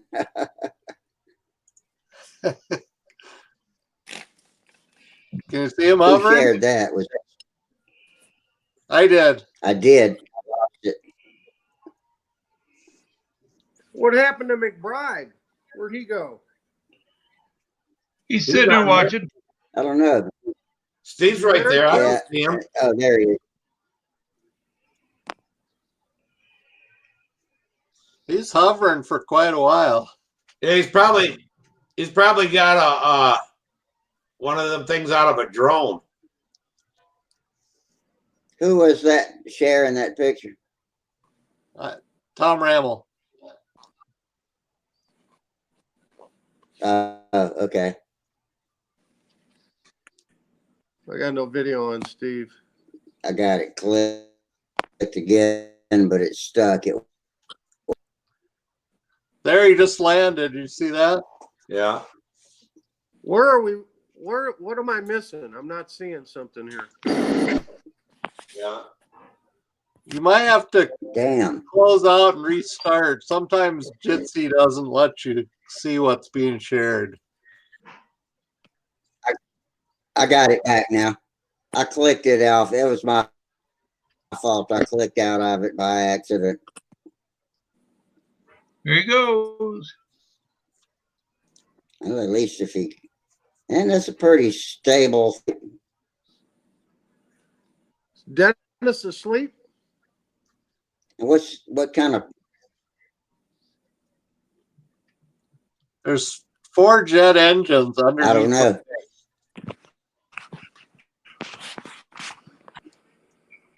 Damn, he's getting some serious altitude now. Are you watching the handheld guy? I love to be over all that concrete. He's over the water now. He just did a loop. Yeah. Yeah, there he pulled his parachute.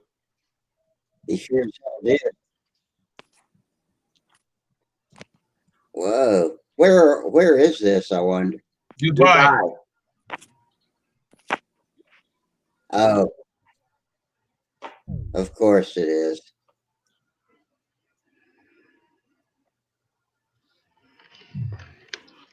He's Yeah, got it guys, under great. control.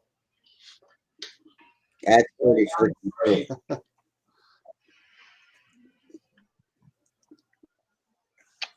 Pretty impressive. Yeah. Yeah. Yeah, that was great.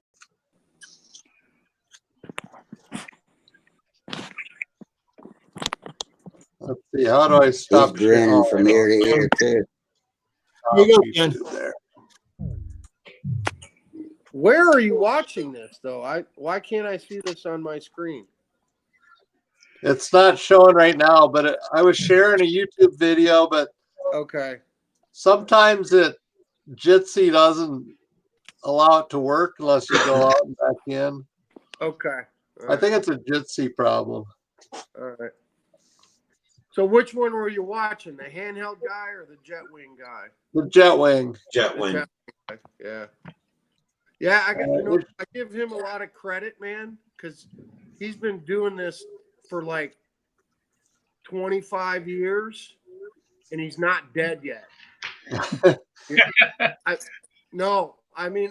When he started messing around with this stuff early in the mid 90s, skydiving and leaving planes with his stuff, and then even leaving helicopters with turbines, we're like, oh man, he's not going to last long. He's going to auger in. He'll have some kind of malfunction, and because that's just the way that stuff goes, man. When you're on the cutting edge of that stuff, flight like that, especially when there's parachutes involved and other stuff, there's a lot of things that can go wrong really quick. And I give him a lot of credit, man. He's survived a lot longer than anybody ever thought he would. His last name's Rossi. Yeah, Rossi. Yves Rossi, right? Yep. Yves Rossi. Yeah. Yep. Yeah, that's him, man. That's him. Now I can go back to my old parachutist magazines and find like he made the cover of Parachutist in like 1994, standing on a wing similar to what he's flying, jumping out of an airplane. And there's an interview with him talking about what his expectations were and where he wanted to go with this. And all along he was like, someday there'll be a power plant that I can put on here, and I'll be able to do sustainable human flight with basically a jetpack, is what he was saying. And he has done everything right down the line the way he said it was going to go. I should dig up that article and share it with you sometime. He still's only jumped out of helicopters and airplanes with his wings. Was it somebody else that did the version? Yeah, he's associated with him, but he's like the new protege. He's learning to fly it, and he's a younger guy. Vince Raffet. Okay. Vince Raffet. I don't know how you spell. You know what? Yves has got to be getting. He's got to be up there in age, because I want to say he was probably about 30 years old when he started screwing around with this stuff in the 90s. So he's got to be pushing, late 50s, early 60s now. Yeah. My guess. Yeah. So this guy that he's training is younger. the one that took off from the ground. Yeah. He's a younger Yeah. guy. Still very cool, man. It's very exciting stuff, you know. Yeah. I mean, I don't know if I told you guys, if you guys know this, but I've got about 4,200 skydives. I worked in skydiving for 15 years as an instructor, as a tandem master, and a cameraman and a video guy. I lived on a drop zone for 10 years, jumping out of airplanes for a living. I've taken over 2,000 people on tandem skydives. It was my job for over 10 years. So anything parachute related or skydiving related from the era of the 90s and the 2000s, I'm pretty familiar with. So You worked at some places here in South Carolina, didn't you? I did. Some drop zones. I worked at Blue Sky Ranch in oh God, what's just south of Columbia there? It's near the coast. South of Columbia, Orangeburg and all.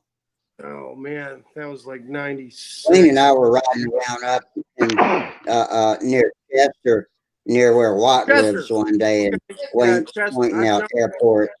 I've jumped at Chester. That's on the North Carolina, South Carolina border, right?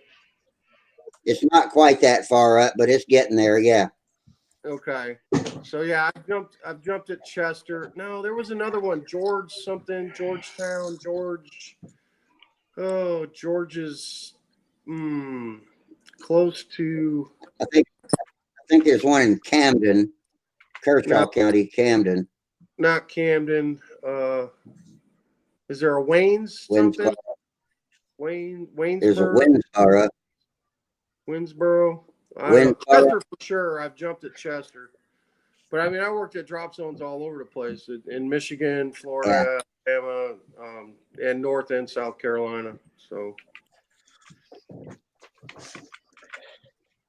I love the smell of turbine engines, man. That's for sure. Nothing quite like the smell of a turbine running. Guys, here's my show and tell for the day. I got this at the club Christmas party. Yeah, it's a good name for it. Yeah, so long. So long. 020 powered free flight. It's 32 and a quarter inch wingspan. I think I might build it, but I might put an RC assist in it. Yeah, I was just gonna say, I'll put an RC assist rudder in it. With all the micro stuff they have this day, there's no reason not to. Yep. Yeah, that way I can always get it back without having to chase it. Yeah, that was the sister like ship to the See You Later Bye, wasn't it? Say what? So that's the sister ship to the See You Later Bye. See you later, bye. Well, I remember when I was back in the 50s when I was flying control line, I built a 020 powered free flight. I would never fly it because engines were just too hard for me to get at my paper route money, and I just could not see putting an airplane in the air and be happy when it flies away. I couldn't be happy. So I thought free flyers were nuts. I knew they were good builders and everything else, but I thought they were nuts because they were happiest when the dang thing flew away. That's like you have to hand all the free flighters there, bring along a little dirt bike with them. So when they got to help find somebody's models, or all you see all these damn dirt bikes just taking off and. Well, you know, when they're flying out in the desert, say like in California or Nevada or here in Utah, they'll get somebody go out of sight and they'll have several people with glasses, you know, looking for them, you know. And when they do spot them, they try to get a marker line, you know, where that plane went down, and then they send them out. And they send them out, and they keep checking, make sure they're on that line, and they find a lot of them that way.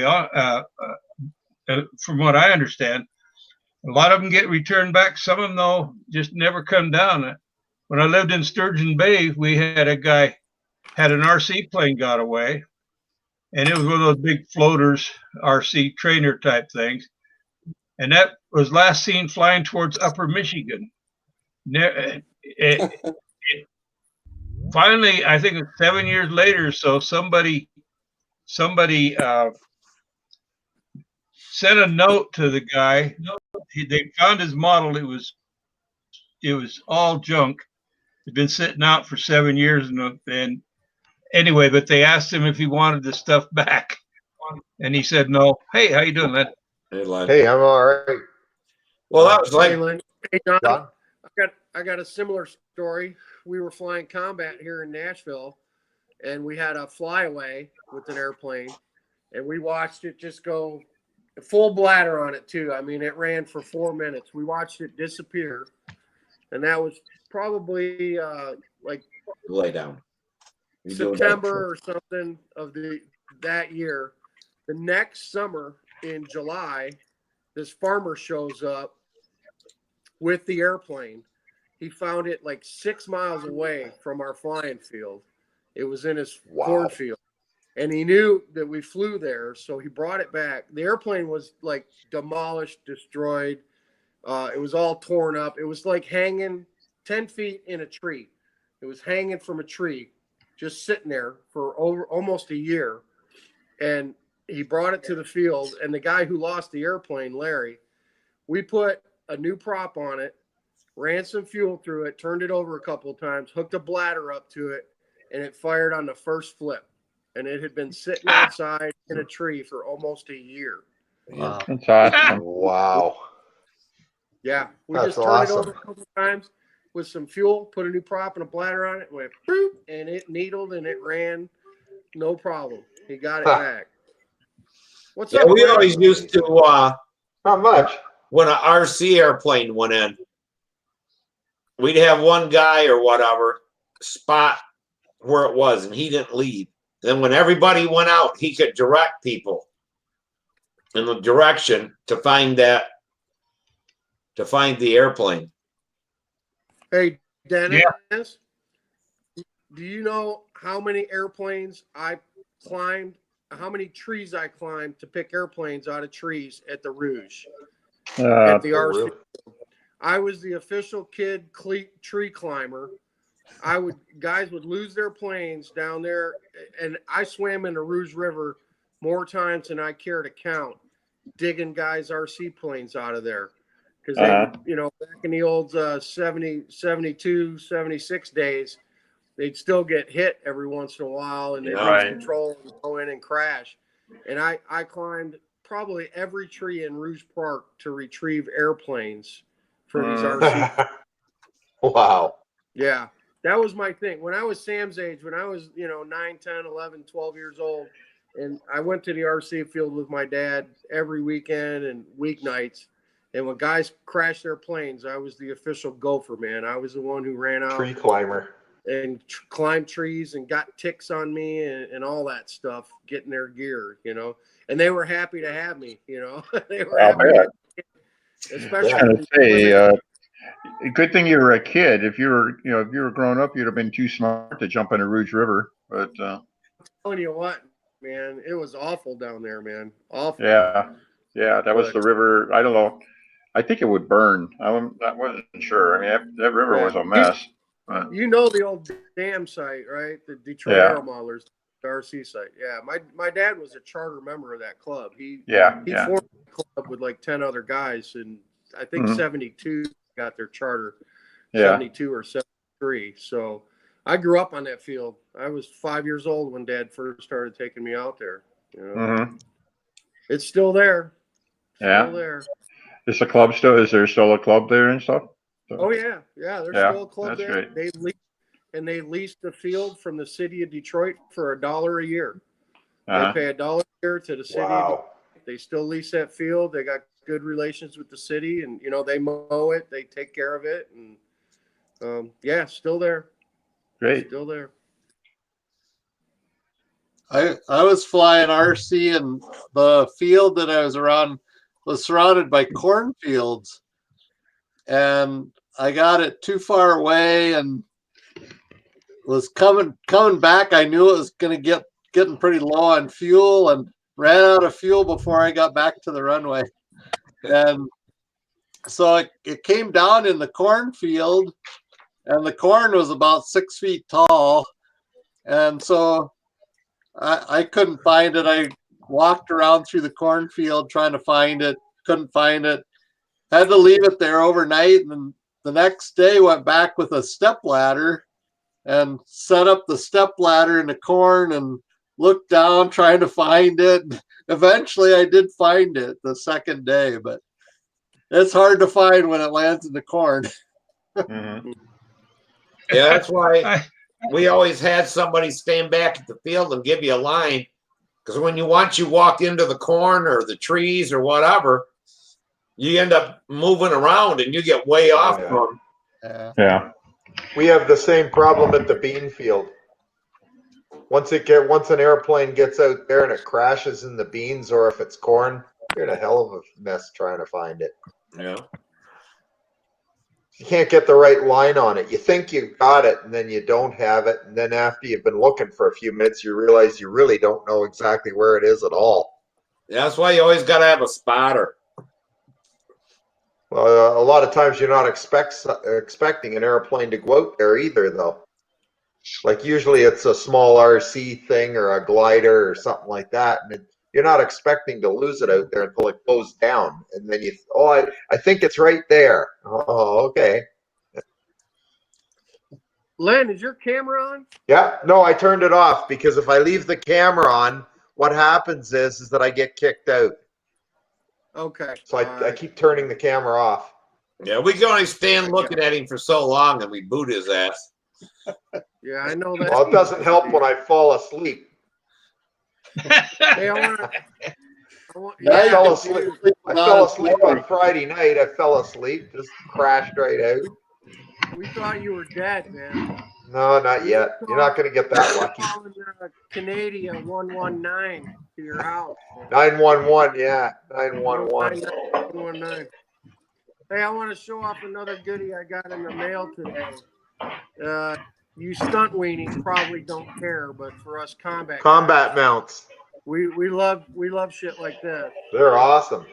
So this combat guy up in Washington, John Canopi, got his friend who owns the machine shop to start manufacturing motor mounts for us for our combat planes.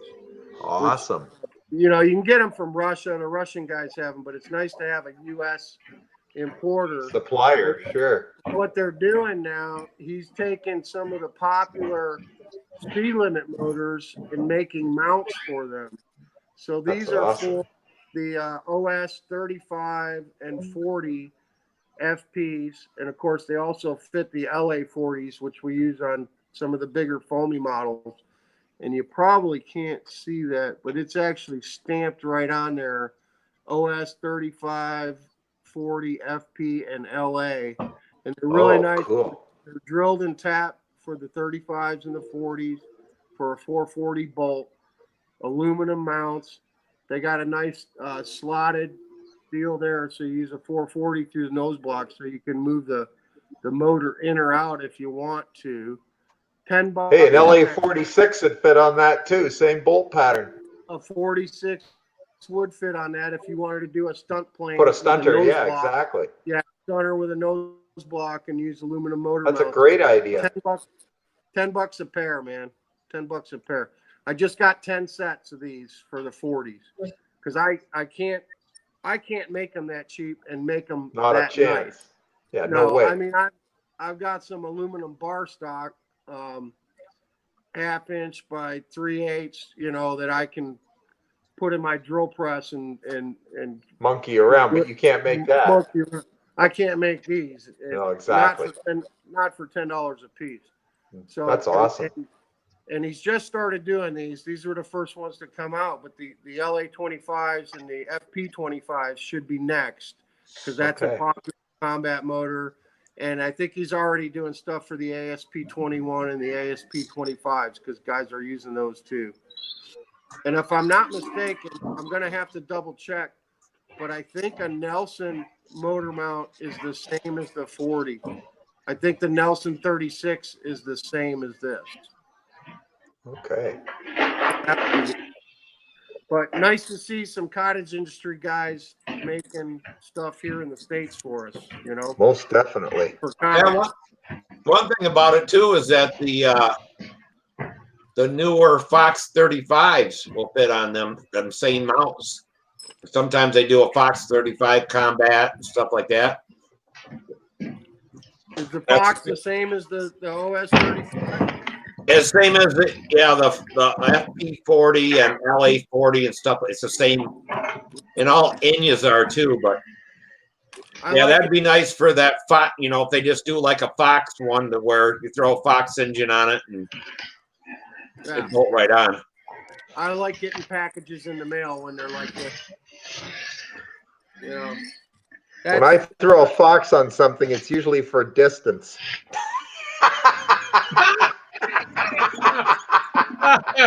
Oh shit! No thrust augmented Fox 15 throwing. I'm being bad. Hey, Mike. Yeah. Does the Fox combat motors have the same bolt pattern as the Fox 35 and stuff? No. I don't think so. I think they're wider. I can pull a couple out and look. Oh, okay. Because they might even work on your big block stuff. But I don't use Fox motors. I mean, I've got some Mark IVs and a couple of Mark IIIs, but they're on vintage wooden airplanes, you know, maple. Okay. I don't have any mounted on aluminum motor mounts, so I wouldn't know. Oh, Dennis, that guy with the water jet, he's still in Florida. He won't be back for a couple weeks. Okay. So Sounds good. I'll find out about that. Yeah, it sounded interesting.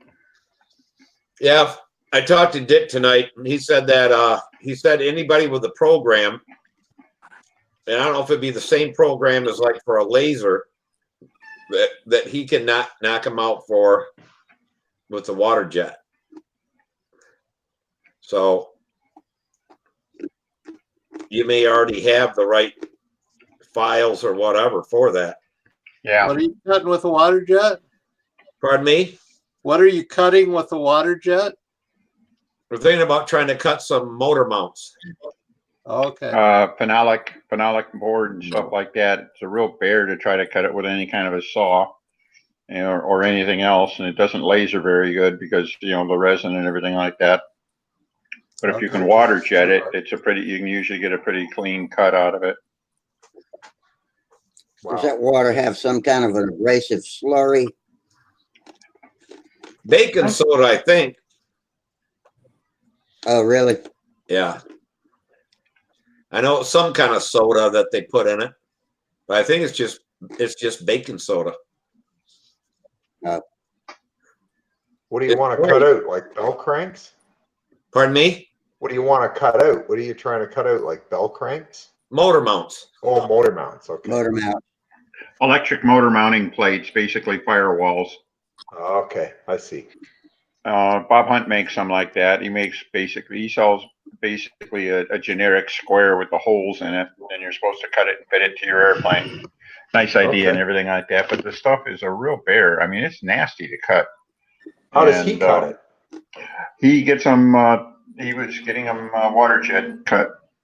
Okay, I see. So, all right. Yeah, I don't know if we got a comment on motor mounts here. Let me read it to you. Jeff Riley came back and said, Mike, Nelson, Fox, Rossi, and the Ruskin motors all use the same bolt pattern. It makes combat easy. Does the Fox Combat use the same bolt pattern as the Fox Stunt? I think that was Steve's question. I don't think it does. No, it doesn't. Yeah. Well, Steve, that's what you were asking, though, yeah, right? that's what I was wondering, because the Fox Stunt is smaller. I know that Enya and then Fox went with the same Inuit with it, and Fox went with the same bolt Yeah. pattern as Yeah, on the combat special. Yeah, you're right. on all that, just to make stuff more universal. And I know that Rojets, or jets anyway, they're drilled for the same as a OS, but it's for like the OS 40 or whatever. I don't know if that's the same as the LA 40 or not. So in other words, a Rojet 40 would fit in where an OS 40 would fit in. I believe. Okay. I'd have to check. I don't have a Jet 40, so I don't know. Okay, But I got some here. That's a Fox 35. That's a Mark IV combat special. They line up perfectly. how about the width? Here, well, that doesn't Yeah, matter. across the crankcase. Oh yeah, that's true. You make the block whatever you need it. You're right. Here's a Yeah, here's right. a 36X and the Mark IV. They line up perfectly. Oh wow. 36X against the Fox 35. They line up perfectly. So there's your answer, man. Fox Yeah. 35, 36X, and a Mark IV. And I'm guessing a Mark I, a Mark II, a Mark III, 5, 6, and 7 are, because they're all the same case as the Mark IV. No, at one time they were different. I know that I have an older Fox 35 that will not mount in the same holes as a newer Fox 35. Well, wow. this is the one I'm holding right here. Oh, okay. Whatever version of Fox 3-bolt backplate, That's pretty standard. Yeah. Yeah. is identical to a 36X and a Mark IV. Wow. I'm surprised. That's neat. Yeah, I know that they started, making it so the only thing different was the length of the front ends, but on combat it doesn't matter. It's a quarter inch difference. Test. Let's see here.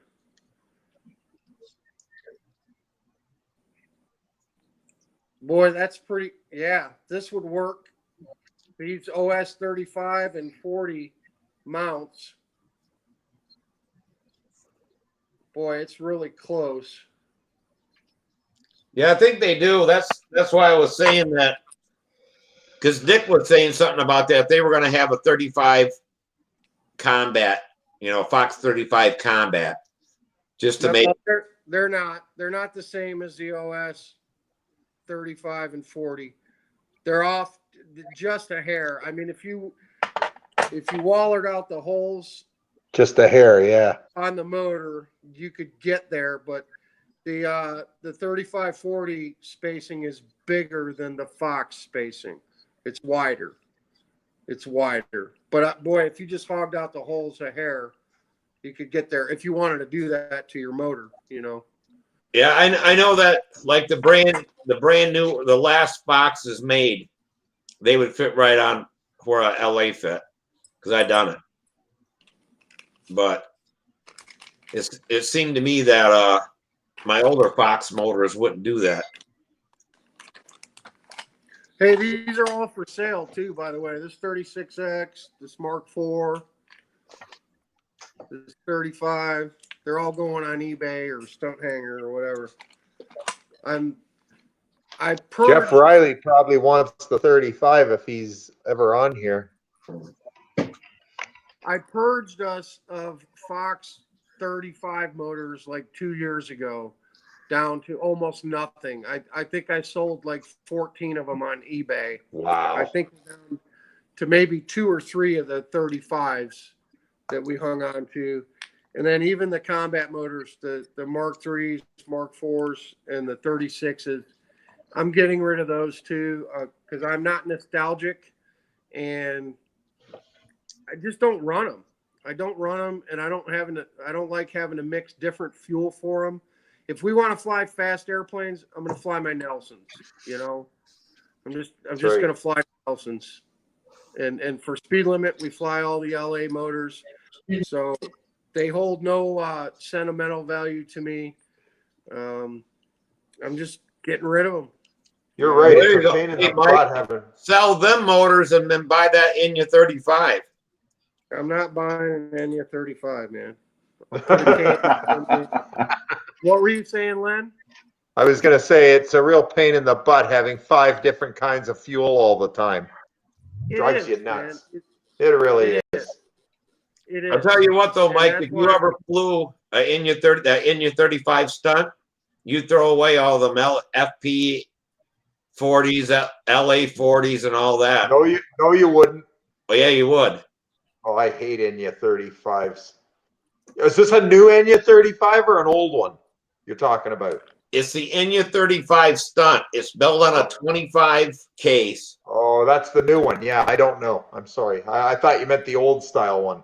No, that new, they said it's one of the, people said it's one of the best stunt motors ever made. I tell you what, it runs And perfect. how much is it? Huh? Is it $130? 100 and what? How much is it? I bet it's $130. About 150. 150. Oh yeah. Because I was gonna say because my 30 SS I paid 130 for it. So yeah, $150 for a no. I'm not doing it. Not to put on Sam's Galaxy, which he's probably gonna auger in on the pavement anyway, man. Having flat on grass. You don't always have that choice, man. Yeah. He's flying intermediate now. They fly intermediate on the damn pavement at Huntersville, man, or in other contests. He's just got to learn not to crash. You can't say, "Oh, I'm scared he's going to crash." Let him fly on the grass. He's got to fly where everybody else flies, So I'd much rather not put a brand new $150 motor on an airplane that I don't blame probably going to meet its demise. Steve, if you want to send him one, that'd be great, man. Yeah. Hey, Steve, do you have a son? Do you want to adopt a son in control line? You can adopt Sam. You can Careful what you say. Airplanes and motors.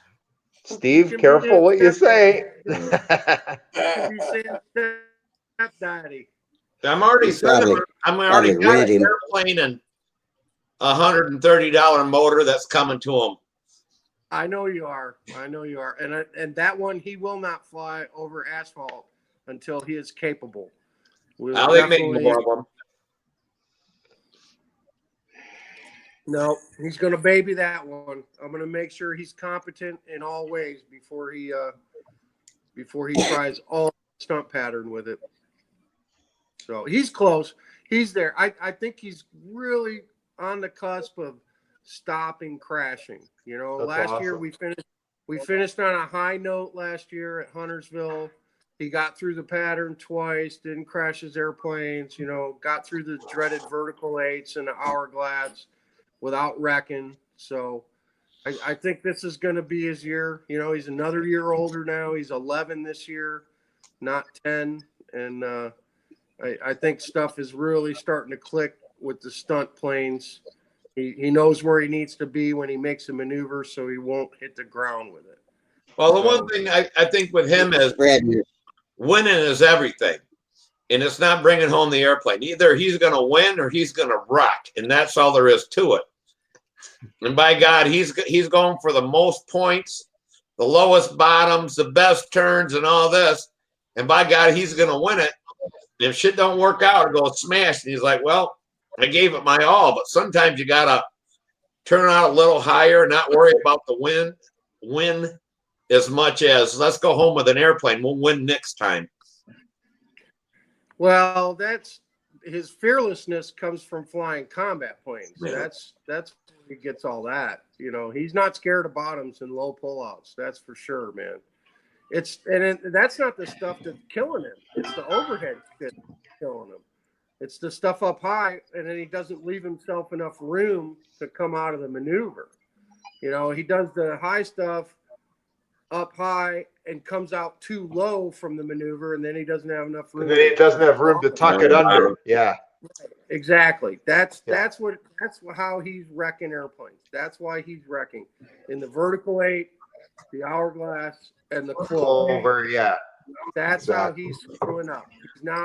He's not pulling out at 45. He might be at 30 when he comes out of that top part of the maneuver. And that's when you cringe. Yeah, I do. But listen, something clicked last year in the end of the season, the last couple contests. Yeah. He would do the little, even though it's not clean, instead of being flat and trying to pull up, if he was low, he would pull up. That's okay. That's okay. That's good. Yeah, much Because he better. realizes now that he needs a certain amount of room to get it under. Exactly. That's awesome. Every year, he's getting a little better, and Yeah. he'll get there, man. He'll get Yeah, there. that was with Samantha. She just refused to bail out of a maneuver. The wind got her, or she, like you said, had the bottom on the top maneuver too big. She just refused to bail out. She was gonna get it, Yeah. I know I can. Whop, it's like shit. Hey, he's still flying better at 11 than I could at 30. So, That's right. He'll get there. It'll all click. He's doing stuff at his age that I couldn't do at his age. So I'm proud of him either way. Last year you were talking about his stance and spreading his feet a little wider too. Yep. For being more stable. Yep. Yeah, I was telling Dennis that's his dad told Samantha there at Toledo. He watched her fly the year before and saying, the biggest thing you got to do is get out there and get your footwork right. Not have happy feet and stuff. And we really worked on it, and it helped a lot. But I wasn't paying.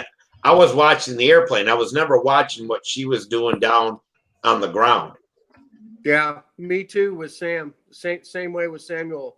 He's 79 pounds and very skinny, and very long-legged and very tall. So he was tripping over his own feet for a whole summer 2 years ago, just tripping over his feet during maneuvers because he didn't know what to do with them. And so last year we talked about that, spreading your feet out, getting a stance before you go into a maneuver.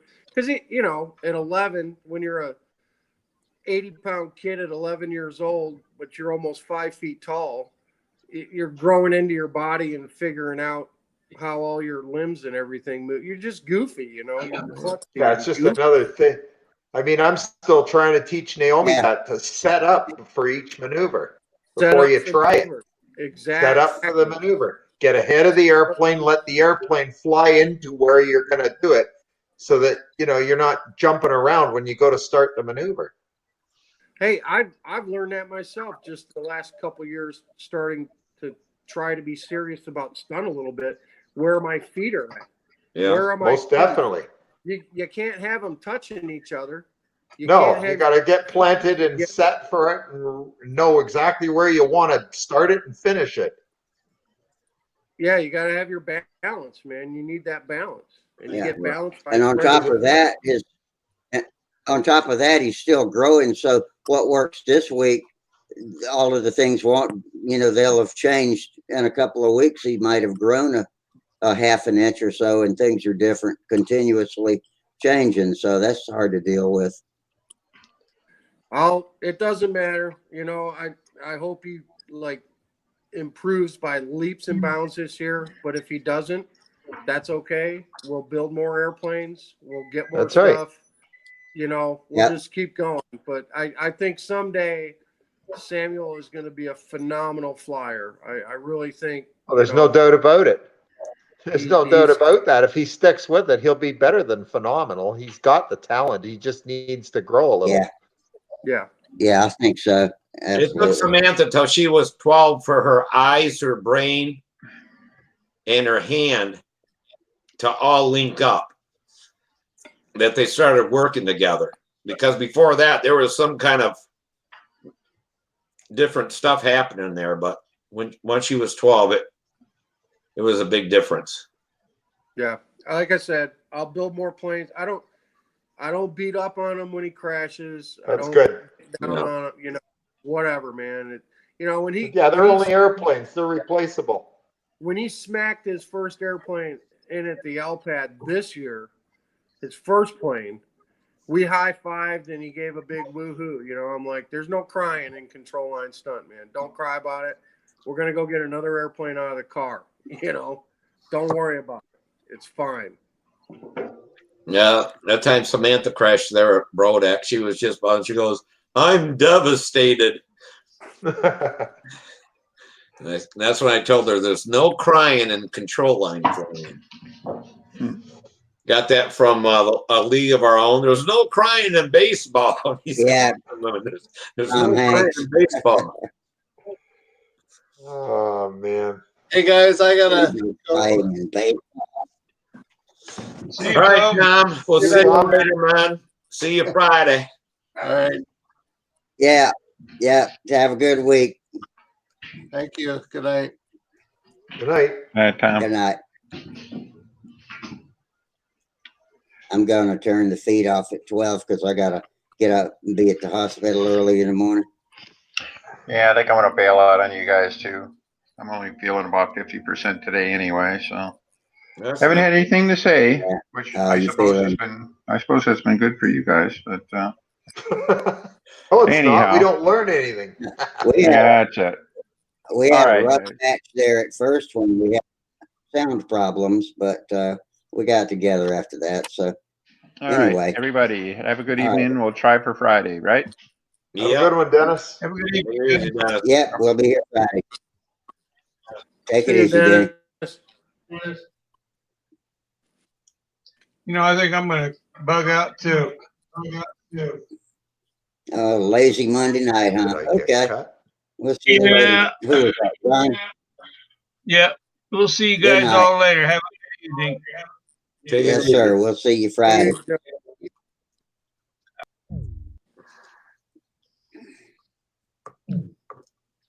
Oh, Oh, Jeff Riley's in. Here. Someone's trying to get in. How's this for a lifetime Just supply came of in. hinges? There you go. What is that stuff? Is that This is rip the stop? This is the Tom Morris Dacron material that you buy from Tom. So he sells, well, It's not Tom anymore. Somebody else is running it, but it's ultralight covering. It's for ultralight airplanes is what it is. But this is his Dacron hinge material. Tom is retired? Yeah, he doesn't own it no more. It's Stunthangar Hobby. Yeah. The Tom Morris stuff is all on another guy now out of Oklahoma. I got an email from him the other night about it about a week or two ago, and I lost the email. So I'd like a copy if you've got it. Forward it to me. Have you got one of those? It's all on Stunthangar, man. Oh, it is. And you know the guy who's running it. He took over Tom's business, the hardware and all the stuff. Tom is still building airplanes. Yeah. So if you want an airplane, you can get an airplane from Tom. But I'm glad to know Tom's still. Okay. I thought Tom was too. As far as just buying material and stuff, it's a guy in Oklahoma, and we know his name. He's on Stunthangar. I just can't think of it off the top of my head. But Tom would sell these like pre-cut, 1x1 or 1x2 hinges, or for like, I think I paid $6 or something for just a sheet like this. Wow. Of the Dacron hinge material. I've been using it for Man, a couple of years now, man. I love it, man. You put it on with nitrate dope, and What I was wondering is if you kind of coated that before you cut it, if it would keep it from fraying or whatever. Well, that's the only problem I have with that is it fraying. So there's two things. You got to buy a $30 pair of scissors. Okay, like some real seamstress scissors to cut it. Yeah. You can't use a pair of $5 Fiskars from Walmart. Go buy some seamstress scissors, super sharp, and only use them for cutting this. And you'll get a nice clean cut all the way. The other way you can do it and I'm cheating on this because this is for one of Sam's models, so I'm going to use scissors on it. But if you really want a clean edge, you use a hot knife on it, either a butane hot knife or an electric hot knife, and then it cauterizes the edge when you cut it. Oh, okay. If you just get some really good scissors, it does the job just fine. And even if there is a little thread sticking up, if you got enough dope on it, it'll sand right off. You can sand it off just like, wrinkles in polyspan, silk span. Why not butyrate dope? You said nitrate. Will it deform them? No, you can use butyrate, but I use, how everybody's using nitrate to stick down their silk span and to put down hinges. It's a better bond with nitrate than it is butyrate. Butyrate works fine. I didn't know that. I don't have any nitrate, so I might get some. Nitrate apparently has better adhesion properties than butyrate. So it's good for putting down silk span, and for putting down the Dacron. And then you can go over nitrate with butyrate. Did you use that on the gray airplane you gave me, the silver one? I did. Yeah, that's got, Because those hinges all came off. They came loose. I had to glue them back together. I had to glue them back on. Yeah, they did. They all came loose. I had to glue them back on. And I just glued them with like epoxy. I just slid some epoxy on there and glued them back down. Well, they're fine. I mean, I just wondered why they came off. And I'm not saying you did anything wrong, but for some reason they came off. Well, probably, and I don't know if this makes a difference, but I probably didn't use nitrate on those because I wasn't keyed in on nitrate dope back then. I was on the butyrate. That's right, and you probably weren't building it to last very long either. No, that was like the bare minimum of assembly. Airplane, That airplane's still flying. It flies good. Thank you. It flies very well. We were just talking about that plane Friday. I think we were talking about the Kiyosaki. Yeah. I want to build an actual, what's it called? Kiyosaki? Yeah, Kiyosaki. Yeah. Does anybody out there have a plan for that, like a paper plan? And we had a whole night talking about that the other night. We can look back a couple of shows, but next time you come on and talk to John and Denny, they'll give you the information you need, and probably the files too. Well, I have the files for it I got it from Will Davis, but it doesn't have it doesn't have all the actual measurements. Like some of the measurements are missing, it seems. But I'll see if I can get them. Okay.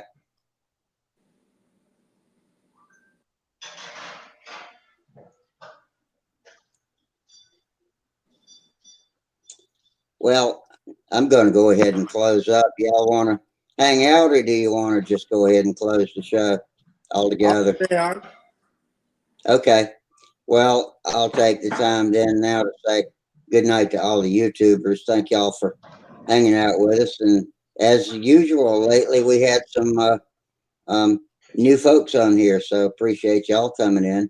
And I will be back Friday and be the same bat time and the same bat channel. And so as soon as I can get my controls clicked up, I'm just gonna turn off the YouTube, and you diehards can hang out as late as you like. And there's my 3 dots. All right, stopping the live stream. Hey, Steve. Good night. Okay.